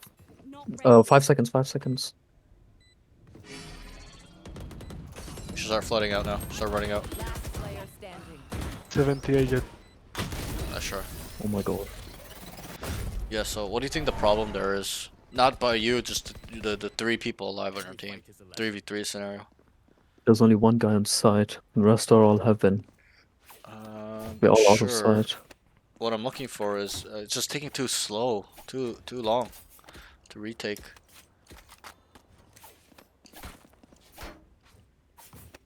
Like, yeah, I'd like you guys to probably flood or absolutely wait for that smoke because he didn't wait. So you gotta kind of manage them slightly better.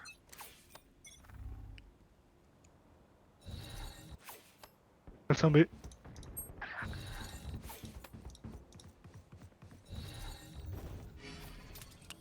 Sova low. 170. So what- Reyna's lurking mid. In this moment in time where Reyna kills you in mid, what can we take away?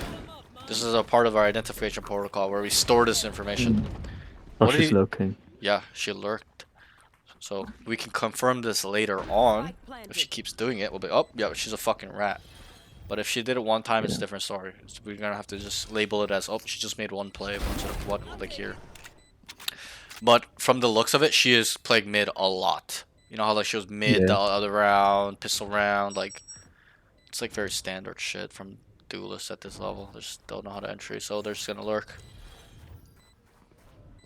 So you can even set up a plan for that, being like, wait, Reyna lurks. It's almost all the time so far.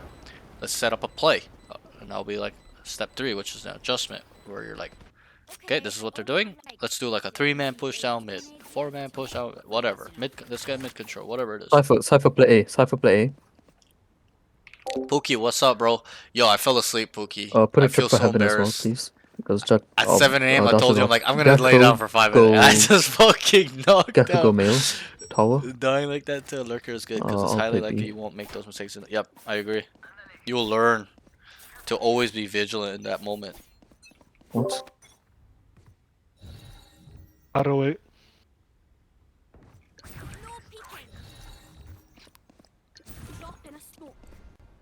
Are they committing? Bro, how's this? They broke my trip.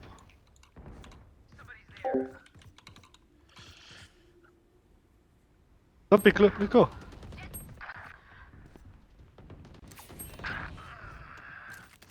Yeah, go, don't pick. Why you pick? Tell him inner spawn already. Nat 20. 17 Clove.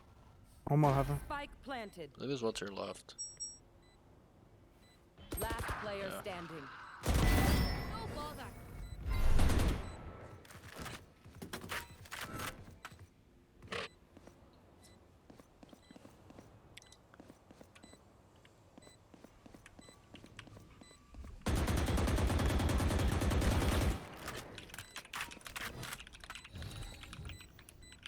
No peeking. Oh, he's a flex player. Enemy remaining. Oh, nice try. Nice try. Really nice try. Will we go Ult out is there? ready. I think after you kill the Reyna, you should have used your heal. Not to heal, but to gain what? Movement speed. Yeah, that's the sole reason only. Like, yeah, you're full HP, but you could have used that few seconds of movement speed to maybe get out heaven, kill one guy, or just using it to your advantage. I also play backside on B. Don't peek. Honestly, he's got good aim. His aim is not bad at all. Just gotta Mid, work mid, on mid. his situational Maybe. awareness. His padding needs a little bit of work too. Maybe. Like, he's not really losing his fights. Invent. Comms are really. I'll spike. Spike down mid. Drop in a smoke. Careful behind.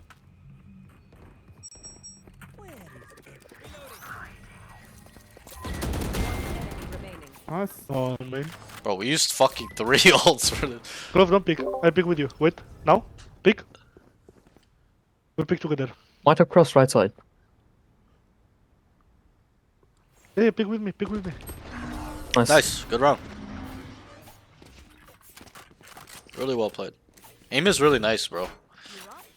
Obviously, don't let that get to you. Gotta keep maintaining Yeah. it, getting it better. But at this level, it's very clean. Always headshotting, deletions. Not instant deletions, but getting there. It's potential to Yeah. instant delete, so that's good. Someone by me? I can't. Request, I can buy. For real good aim.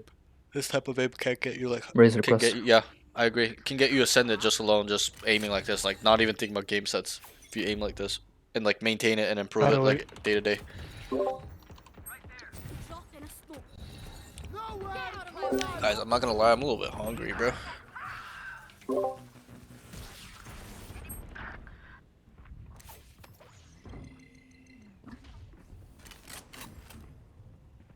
Up ramps. Might have pushed up heaven.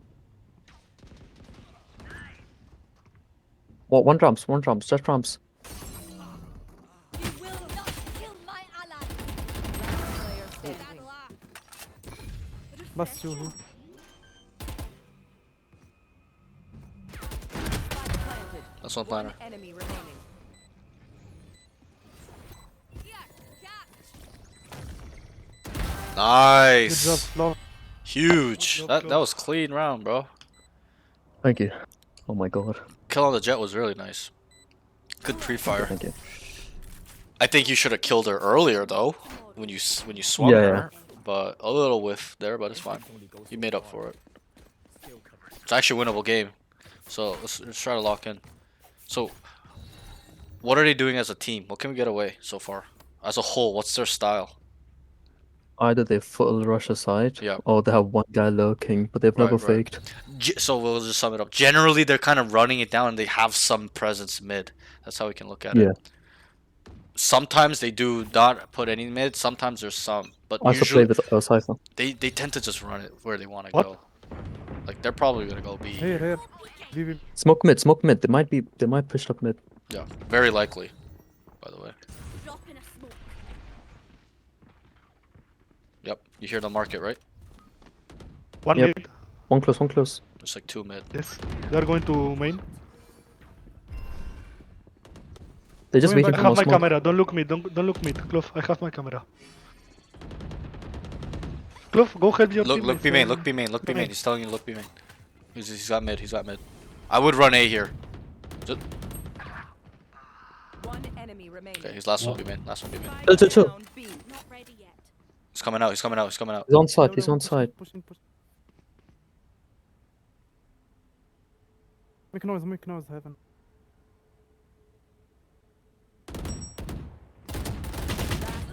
Oh my god. 39. Nice, Nice. nice, nice, nice, nice. A little bit Oh of my a days. throw, but it's Yeah. okay. So, you know how like we touched on that positioning thing? You heard him walking out. What did you do? I hid inside. You alley. hid because you're scared. There's no need. Does I was he- waiting he- for him to plant. Sure, but Fake at least. but you can just kill him walking out. Think about that instead of killing him when he's planning. Yeah, true. Right? True. Right? So kind of think about that. You should have held that pillar area for when he's walking out, or reposition where he walks out and you kill him, stuff like that, like on pillar, stuff like that. But you just ran spawn because you heard him. You're scared. It's 2v1. Smoke Say, C. say. Dropping smoke. I would stay mid, or you can take space. You can even walk down. You had your fun. My turn. Okay, just rotate. They're on site. One drums. One drums.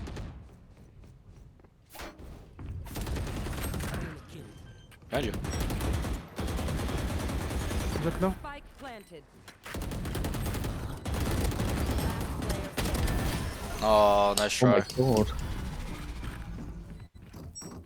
You gotta. I think you gotta kill that jet early. But a little whiff. But it's fine. All good. Still winnable. Still manageable.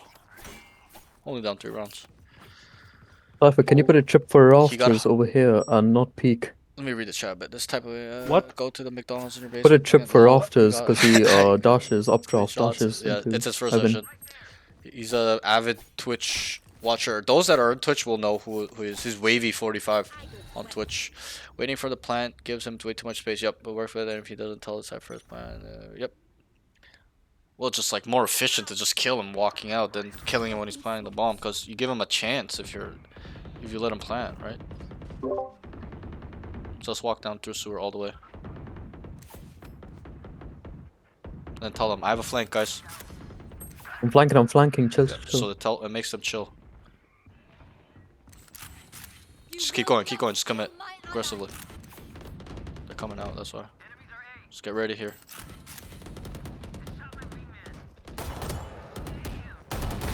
Keep going. Start pushing. Push. You have ult. Both sides. Spike planted. Last player standing. No, GG. I didn't get to ult. Yeah. So there was a little hesitation there. You picked up the gun, cleared hell, and then you just stopped. You just look screen. You should just start swinging that bitch. You have ult, right? You should just start Yeah. fucking swinging and running it down, right? Gotta be a little bit more aware there. Very good game by you though, overall. Okay, so let's get through your general notes now. Okay, we're gonna breeze through these. We won't break them down like we did before. But we'll start with cons first. Comms, I don't really honestly have anything too bad to say. I think you can feed info slightly faster. Like as soon as you see it, feed it, even if you're running away or whatnot. That's pretty much all I have to say with your comms. I think your comms are strong. Next thing, aim, very strong too. Not much there, but there's this. So overheating / over peaking after getting 2. This happened on the first map where you got 2 and you just re-peaked and died on Lotus. So that's, just take this in for future reference. Know how to play your life. I tell my students all this all the time. Where there's value, there's pressure in itself in staying up, as in being alive, right? Mhm. If it's a 4v5 for them, they're like, oh fuck. If it's a 3v5, they're like, oh fuck. Like it's not a good feeling, right? If it's a 2v5, they're like, okay, like we're gonna fucking lose this round, right?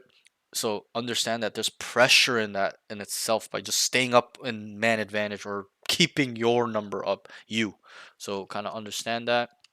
The next thing is want rounds like round 16 more. This was on Lotus, so nothing crazy there. We talked about it. Utility usage, Q dash a bit early sometimes. Went through that on Lotus. Smokes need to be a bit tighter. So I think the placement, like where you put it and the timing of when I should throw them down is very solid.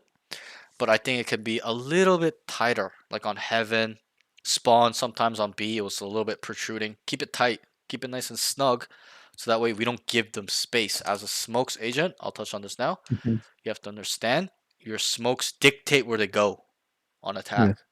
Defense, same thing. If you smoke main, they're only going to be in the smoke or behind it or go through the smoke when they're ready to take it, right? Mhm. But a lot of the times, Yeah. what happens when you smoke them off? They wait. They wait out the Yeah. smoke, then go, right? So your smokes dictate where they go. If it's loose, as in protruding, you're letting them get that little extra inch to make a play.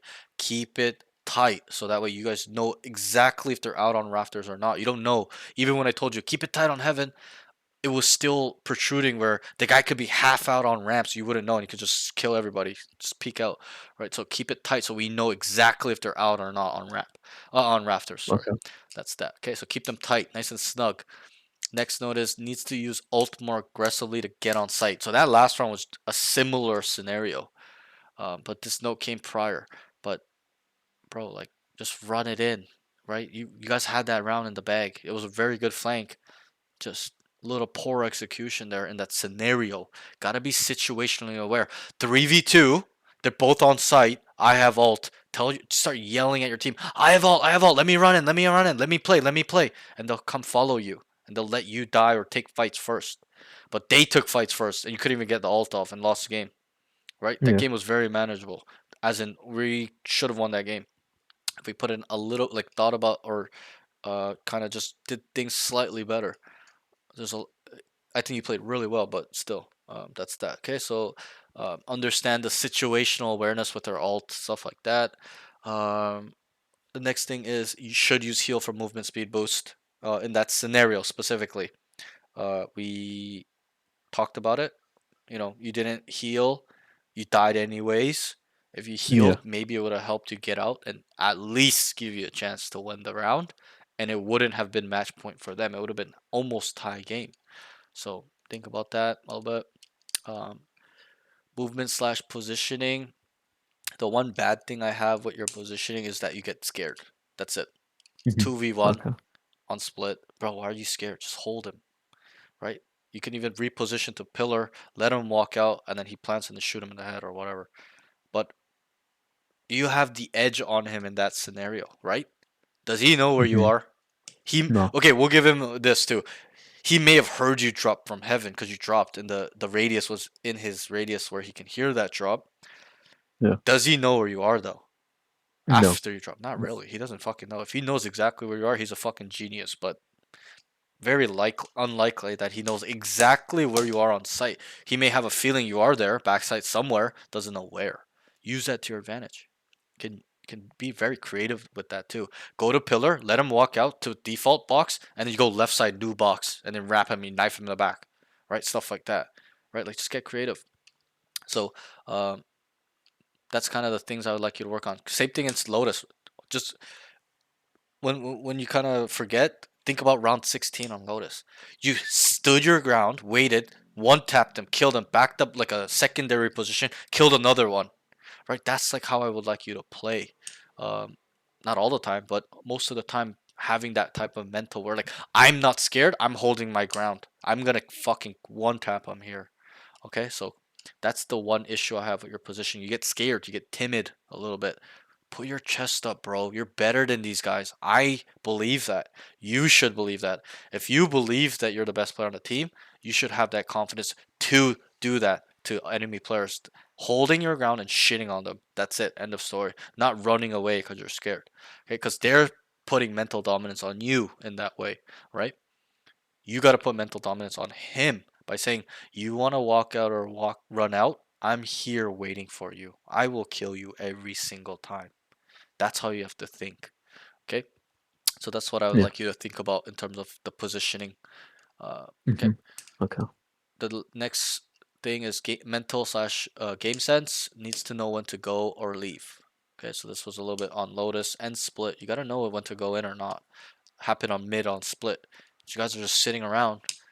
No one's communicating. You just go in and everybody starts going in and everyone just starts dying because everyone's trying to trade each other.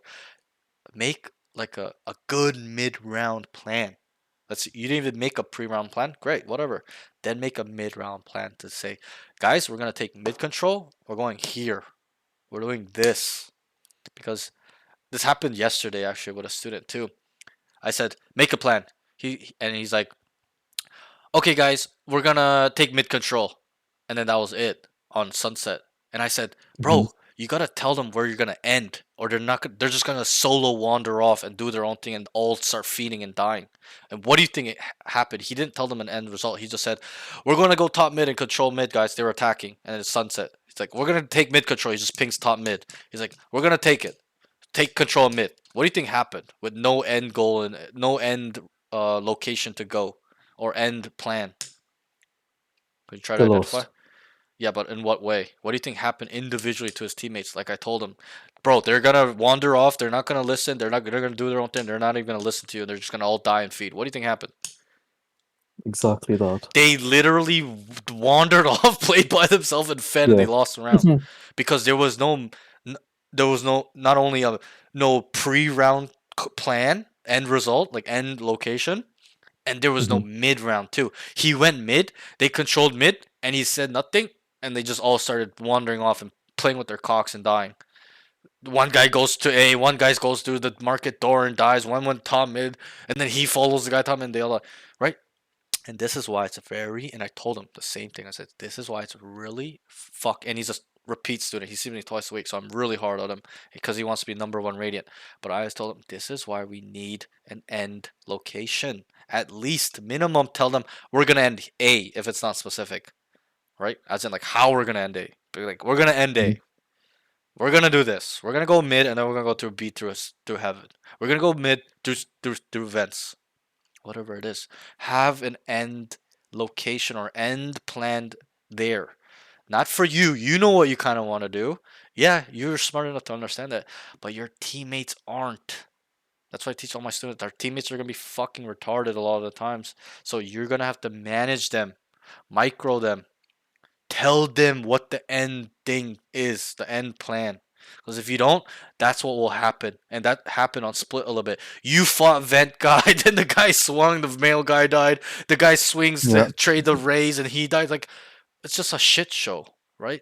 And because there's no plan. So understand that, like, kind of make a bit of a plan, okay? Let's move on. The next note is needs to know what part of the map is fought for and fight for. So incorporate a little bit of the map knowledge into your game. Don't just think, oh, I'm gonna go here and do this, and then think about nothing. You gotta think, this is Lotus, this is A. They fight 3-man on A all the time. They're gonna fight for it, and then you can use that either way on defense or on attack, right? And those type of knowledges. So use that type of map knowledge to your advantage. Same thing with Fracture. It's like they're gonna fight for A main a lot of times, right? And it's like a lot of other maps. Sunset, they're gonna take mid control, stuff like that. So use those small details of map knowledge to your advantage because it will come into play at the higher levels a lot of the times. Okay, let's get into your pros. That's all your notes. The cons I really saw in these two games. The pros, and I'll send you all these notes, so don't worry.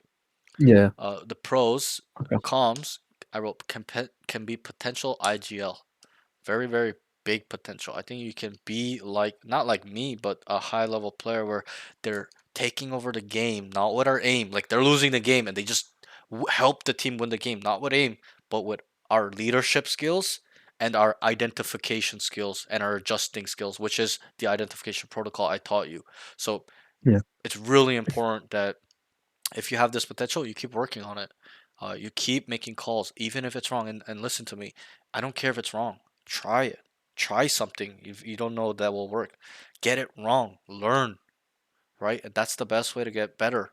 And to get to a high level is to get things wrong, learn from the mistakes, don't let it happen, really break down what's going on in that mistake, stuff like that. Be critical.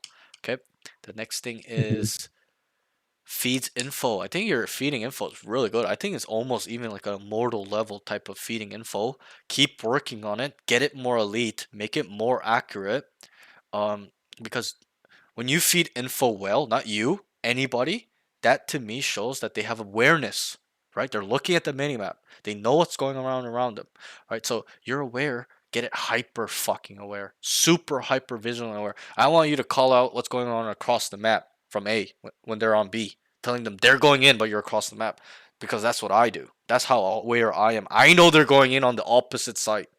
Think about that. That's how aware I am. Obviously, there's indicators that tell me they're going in, like my teammate dying, rain of flashes, ult, stuff like that. But still, I have a general idea quickly if they're going in. I just know across the map. I can play games with comms muted and I'll play perfectly not perfectly, but really well by myself, playing with the team, trading, entering without communicating with them. Think about that, right? So, and how do I do that? The mini map. The mini map is like huge part of information, and I've told this to another student the other day. The mini map can tell us what we should do or where we should go. That's how powerful the information on the mini map is. If you can really dissect looking at the mini map well and processing what that means in this moment, it will tell you what to do. Let's say we're on defense, it'll tell you where they're gonna go or what they're doing. If we're on attack, it'll tell us where we need to go, the weak side. Where's the strong side? Okay, so kind of use this to your advantage a little bit. Okay, get it better. Yeah. I think it's elite. I think it's good, but I want it elite. Aim, crosshair placement isn't terrible. I don't know if you're lying to me, but you're like, oh, it's terrible or it's bad. I was like, I don't think it's that bad. I think it's pretty good. Your aim mechanics aren't so bad, and that's very common. You don't know how many students, and that's like 90% of students. They come to me, Parks, I have an aim problem, man. My aim is terrible. I think my aim is I watched them play. I'm like, your aim is not the problem. It's your game sense, positioning, situational awareness, your identification skill, your adjustment skill. That's the problem with 99% of people. Okay.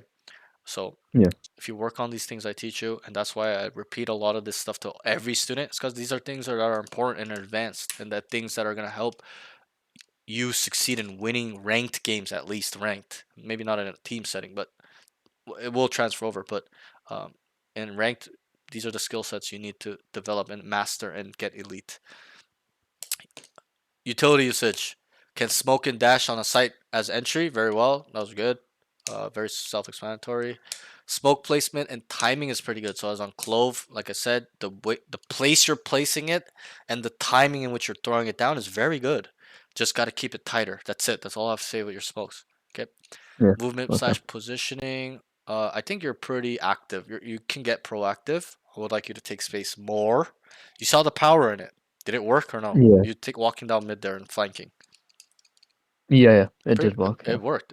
It pretty much worked. It would have worked like better as in winning the They round. had nothing to watch flank anyway. Nothing to watch flank.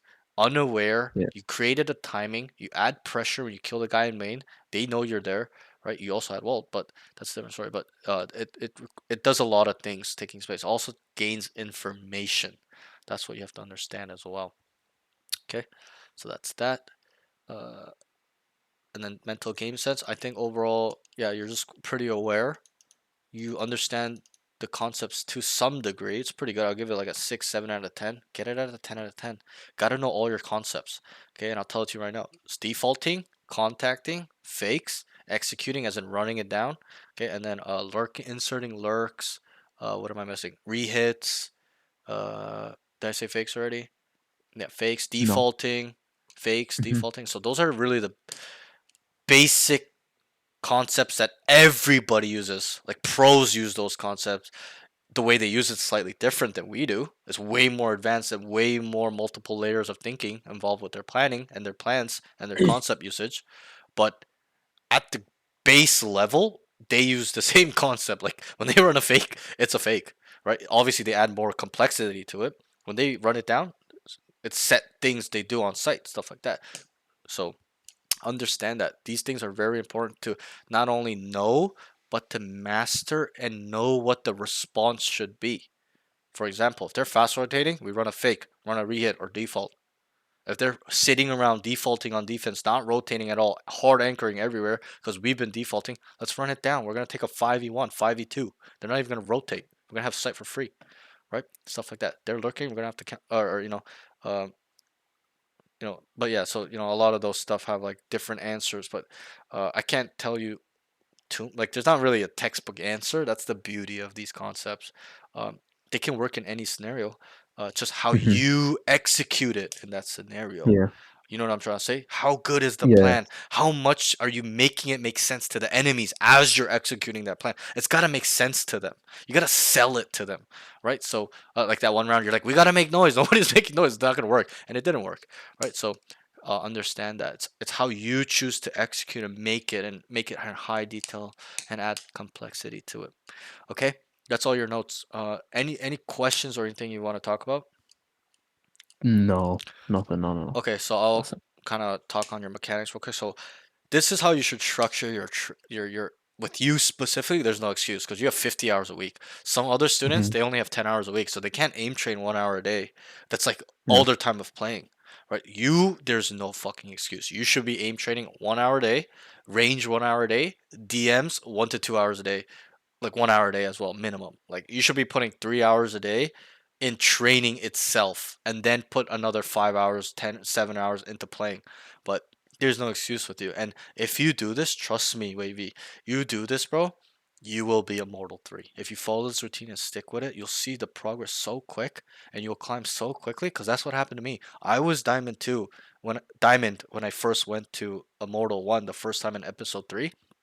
And I just started really consistently aim training, consistently doing the range, consistently DMing, and I went from Diamond to Immortal like so fast, like a week and a half, 2 weeks, just doing it consistently.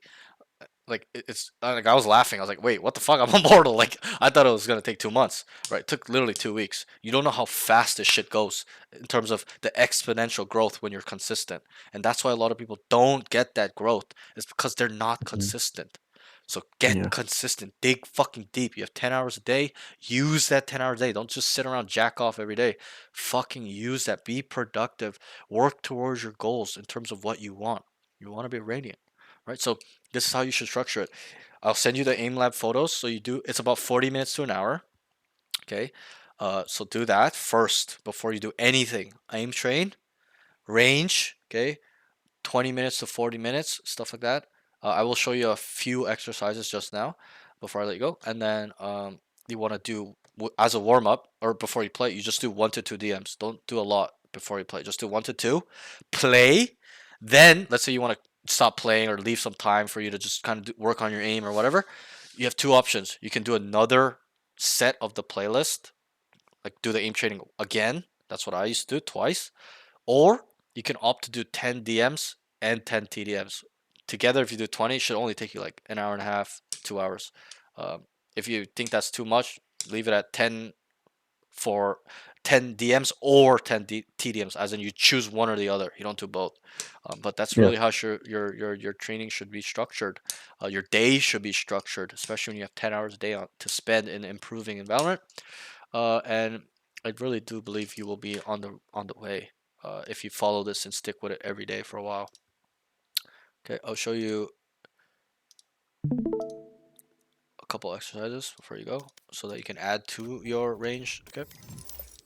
Yeah. Do you have any questions with that schedule? No. Okay. Are you gonna follow it? Yeah. Okay. Yeah. Okay, I just gotta make sure because some students I tell them and There's no point. Right. Some students I teach them this like stuff and they just don't even apply it. So I just gotta make sure that you're willing to at least try it, you know. And that's on you. Yeah. That's the thing. Like only you know if you're gonna cheat yourself. I don't care. I don't know, right? You want to hit your goals. You gotta be on top of yourself. Okay, because you know I wish I could be on top of you and all the other students at the same time, but there's just so many students I can't, right? So it's on you to know if you're cheating yourself. Okay. I'm going to show you about 3 to 4 exercises very quickly so you can add to your range routine. So do you know what dead zoning is? Dead zoning now. Yes, okay. So that's a little bit of a problem. So dead zoning is the movement mechanic in Valorant. In Counter-Strike, it's different. We have a counter strafing. We can go 80, and we're accurate shooting like that. Okay, but look at me when I go 80. Look at my bullets. Is it accurate? No. Not very accurate.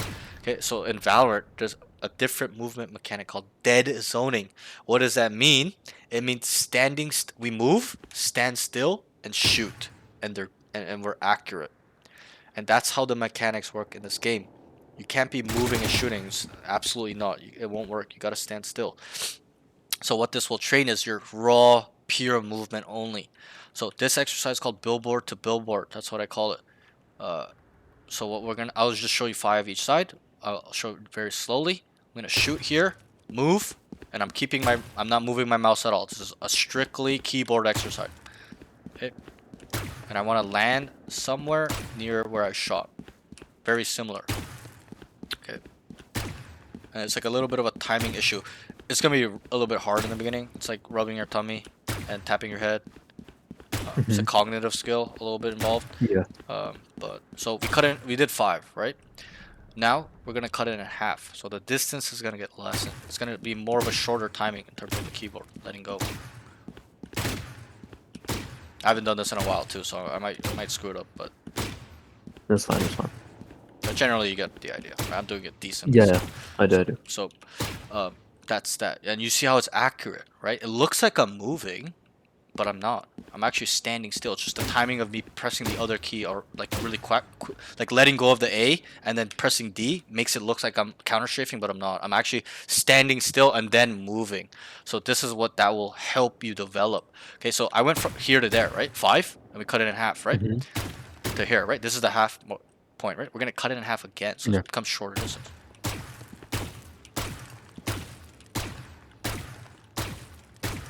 Okay, now we're gonna cut it in half again. So it's like a little bit, it's gonna get a lot harder as it gets shorter distance, because it's a timing thing, right? Like our fingers gotta let go quicker. Okay, now the last one is gonna be right here. Shoot it in the middle, and this is the only one where we can move our mouse. Okay, and we're gonna draw a line, and I'll show why we're gonna draw a line. Okay, initially I taught my students without drawing the line, but I started to because there's a reason. A lot of my students would start like this. They would come wide and go to the line, and that's it. But if we do that, what about this side? We're not working this side, right? So that's why I draw the line. You must cross over. You must cross the line, like a real scenario where he's parallel with you, facing you. And this scenario, I should have stated this first, is a scenario where he's far away. This last one, okay, this dot one, he's 40 meters away. He's pixelated, and why we're adding a movement where we're crossing the line is so that way he's got to move his crosshair like this, right? If I go like this, does he have to move his crosshair if I'm fighting him 40 meters away? No. He literally has to go like this and shoot me, and I'm dead. Right, so that's why we're adding this movement. He's pixelated, so that way he's got to go like this. I'm going to be moving like this. He's got to adjust, even though we're far away. Okay, so and you're going to gain an advantage to that, because he's going to have to hit a moving target, and you're going to be accurate while you're kind of making this movement. Okay, so that's what I want from you. You're not going to do it 5 each side. You're going to do it 20 each side. 20 from here to there, 20 from here to there, 20 from here to there. You're going to cut it in half one last time. 20, and then the last one where you're gonna do this, draw a line, 20. And this, trust me, it's not long. You're gonna be like, oh fuck, that's a lot. It's not long. You do this whole thing quickly, it's gonna take less than 5 minutes. Okay, so that's the first part of the movement exercise. Okay, do you have any questions on this? No. Okay, so that's how this exercise works. Okay, billboard to billboard. Okay, boom, boom, cut it in half, and then it's all about working on this movement of swing, stop, swing the other side, stop, swing the other side, like that. Okay, now we're gonna turn the bots on, practice. Okay, and now this is going to incorporate not only our wall peeking mechanics and our dead zoning, but it's also gonna incorporate our aim. Now it's gonna put everything slightly together. Okay, so this is, I teach all my students, this is about the start line. You want to be here. Okay, starting about here. And the most important thing in this exercise is that you replicate the distance of a wide swing. So I'll ask you a question. Is this a wide swing? Is this an actual wide swing? Yes. Is it? From there to here? You're going to swing that wide? I mean, but that is too wide, though. That's what I mean. It's too wide. Yes, it's a wide swing, like you're coming wide. But I'm saying a wide peak. It's not like a wide peak. That's like a pop-in swing, right? Like a wide swing. Yeah. So what I'm trying to say is that the distance is important. You need to replicate what you would do if you actually peek the wall. If this guy was here and I was to swing him, I'm only coming out here, really, like here max, right? So replicate that same distance. So if I was here, I'm swinging, about here is good, about here. So this is your stop point, about your stop point. Okay, so now I'll show you very slowly. I'm gonna dead zone. Okay, and I'm keeping my crosshair parallel with the wall. I'm staying parallel with the wall. Don't swing like this. Some students, I'm like, what are you doing? Okay, don't be like this and swing like that. No, be parallel, straight. Dead zone. Adjust. I want to kill this one. Adjust. Come back. Dead zone back. Dead zone. Adjust. Kill. Come back. Dead zone. Adjust. Kill. Come back. And don't adjust with your mouse until you've stopped.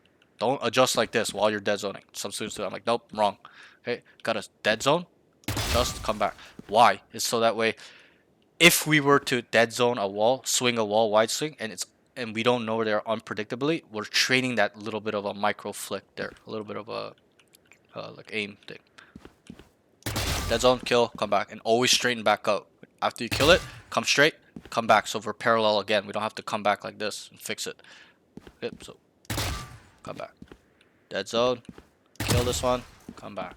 Dead zone, and switch it up. Don't just go kill the one with the where like your crosshair lines up with the head, like here, like, and you kill it, right? Just move on. Use the adjustment. Swing, adjust, come back. Swing, kill this one, come back.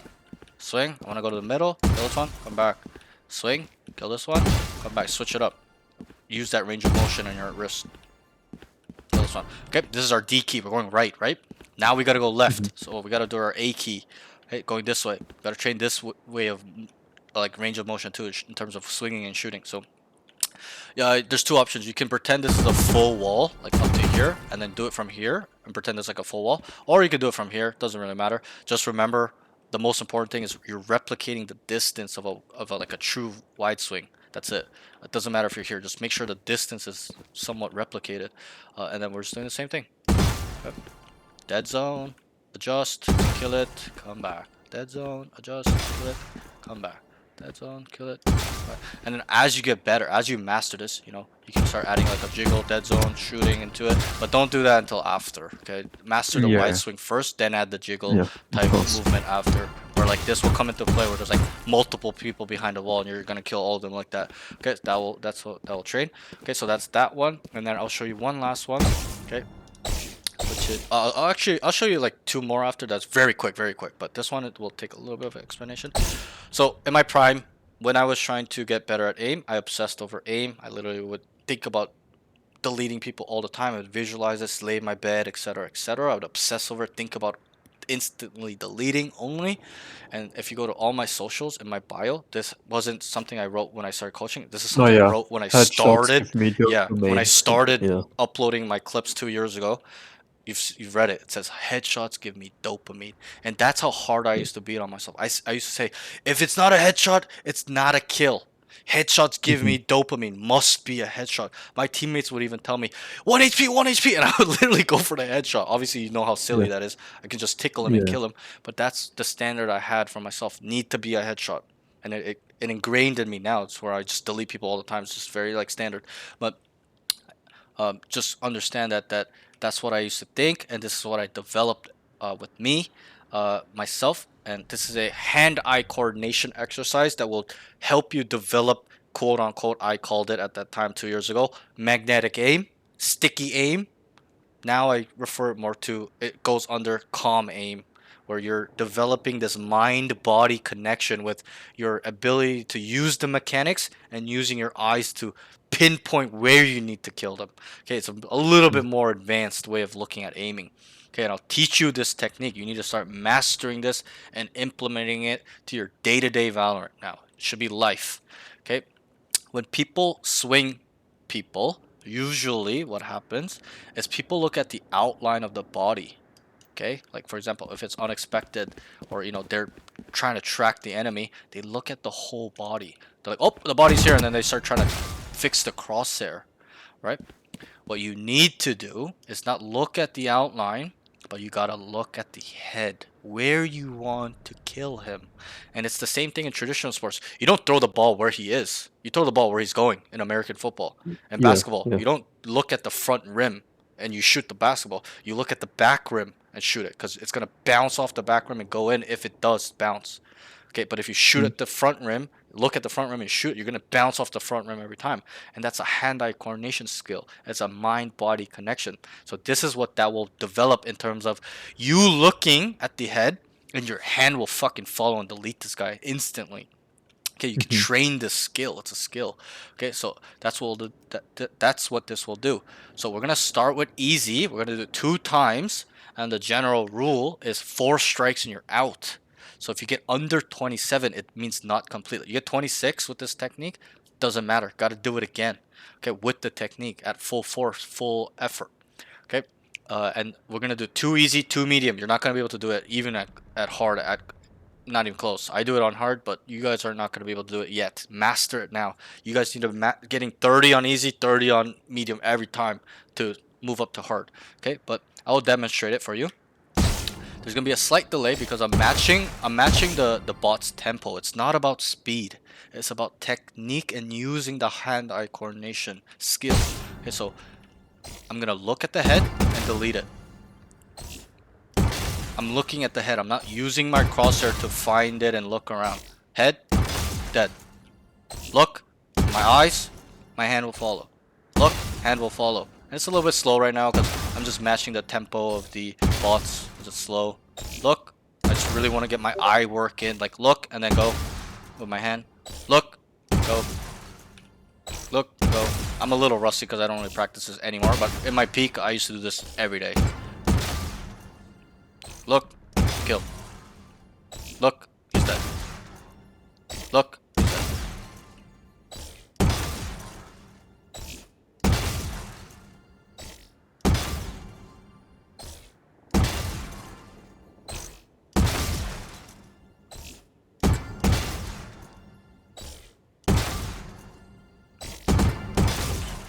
Like I'm gripping my mouse a little too hard.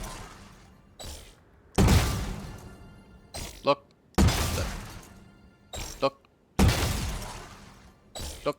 Okay, so I did 30. Perfect. Means complete. Gotta do it 2 times. Okay. Now we're gonna go to easy. It gets a little bit quicker. Hopefully I don't struggle with it. Look. Is that? Look. Is that? Oh, I'm whiffing a little bit. Yep. I'm a little rusty. I haven't done this too often lately. I really only do it when I show it to my students. Look. Okay. Look. Look. Look. My eyes. So it gets a little bit trickier because you gotta go quicker now, right? I gotta look faster and I gotta match with the hand-eye coordination quicker.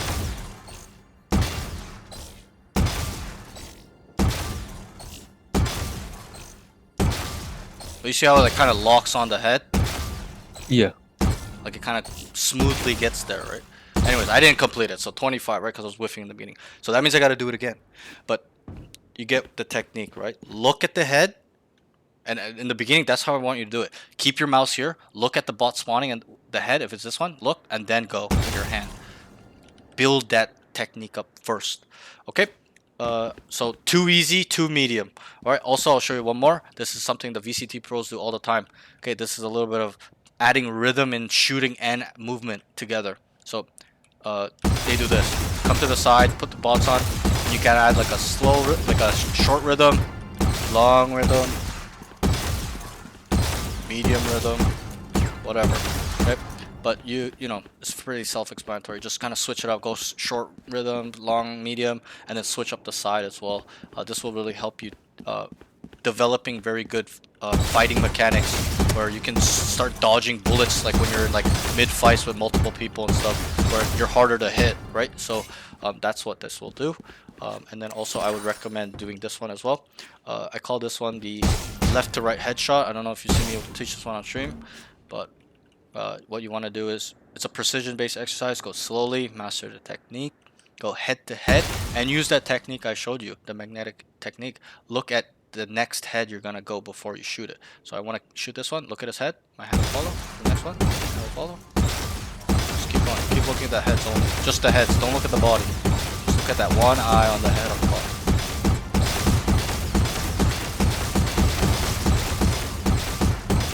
I'm usually playing Phantom.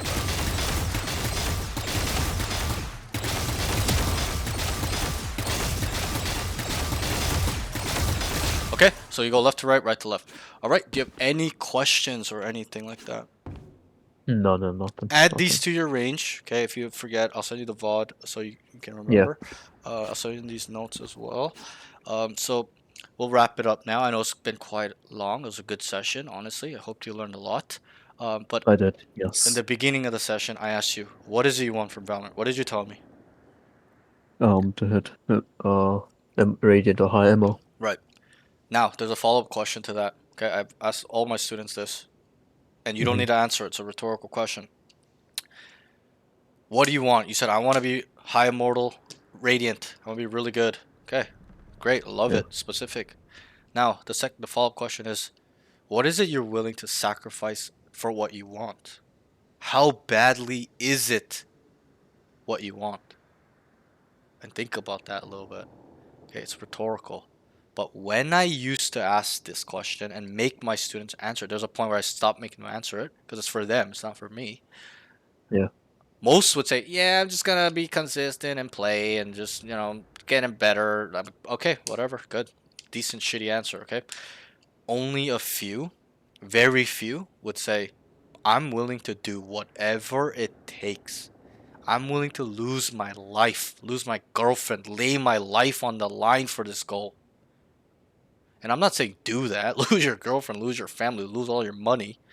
But what I'm trying to that's say a bit is, too much. have that mentality of I'm willing to do whatever it takes. Mhm. Obviously, that's an over exaggeration the way my students answered the question. But that mentality is what I like. They're like, I don't care. I'll fucking lose my girlfriend for this goal. I'll lose money, my life. That's how you have to think about it, because you've told me what you want. I expect you to achieve what you want.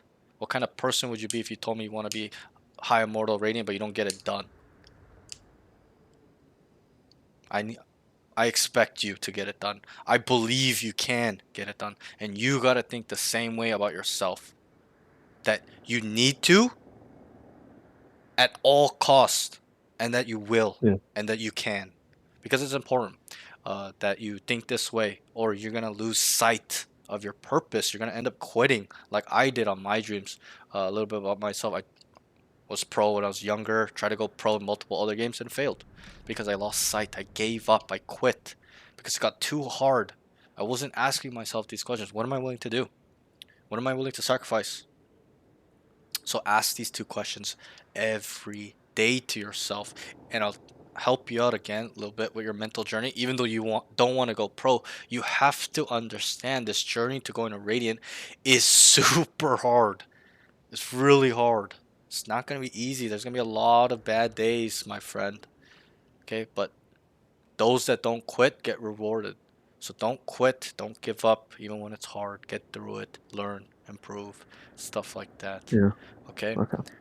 But yeah, that's that. That's the session, bro. Just ask yourself these two questions every day, and then focus on these notes that I'm gonna send you, and then also, making sure you kind of are always adding progressive overload to your training.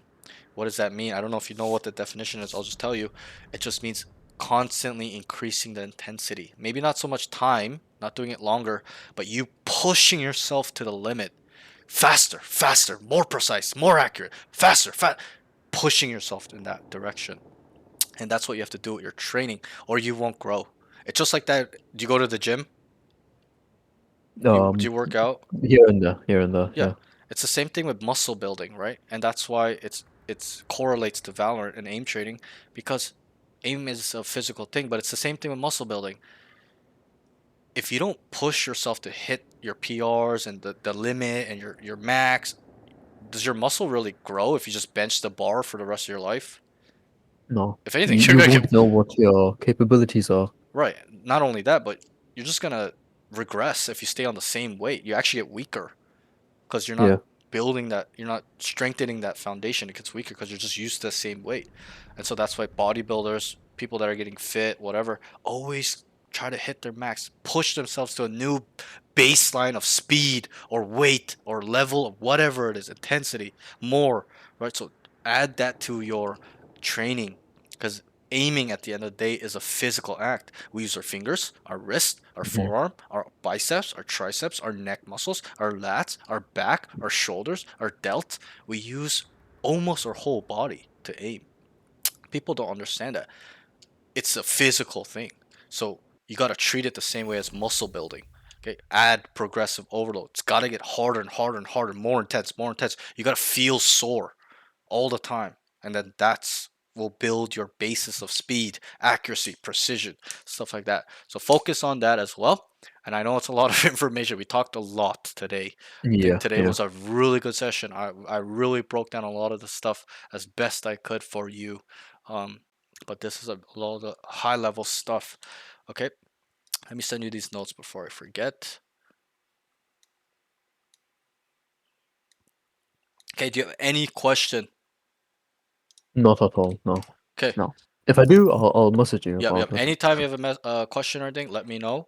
Also, second session, if you want to move forward with me, just understand it'll be different. It won't be like this where I'm just yapping to you for fucking 3 hours. What will happen is we're gonna play 3 games. It's always usually 3 games. It's 2 games when it's like I have like 4 students in a day, so it's like, you know, it's understandable. I can't spend, you know, 2.5 Yeah. hours with everybody. But what will happen is generally it's 3 games, and it'll be like that second game where it'll be more better, but it'll be where we talk in between rounds. I help you identify, I help you make plans, I help you try to, you know, break things down and whoops, I sent this to the wrong guy. Whoops. And then and that, so that's it'll be more like that second game. Sorry, where are you? And then yeah, and then that's pretty much how it will go. Help you adjust in real time and stuff like that. So that's that. Let me know if you have any questions, stuff like that. Really good session. And yeah, just focus on those 2 questions, my friends. Very, very key. Okay, this journey of improving is not just playing. It's mental. Like it's like 90% mental. Okay, so kind of focused on that. Okay, really, really good Okay. session, bro. Yeah. Thank you, bro. No worries, bro. You let me know. I know it's long, but that's that, man. Yeah. You take care, Yeah. okay? You Let too, me. bro. I'll see you on the Have a stream, good my stream, friend. bro. You too, bro. Yeah. Enjoy, bro. Later, bro. Peace. Bye-bye. Take care. All right. Holy shit. Yo, let's go. Sorry, I'm mad late.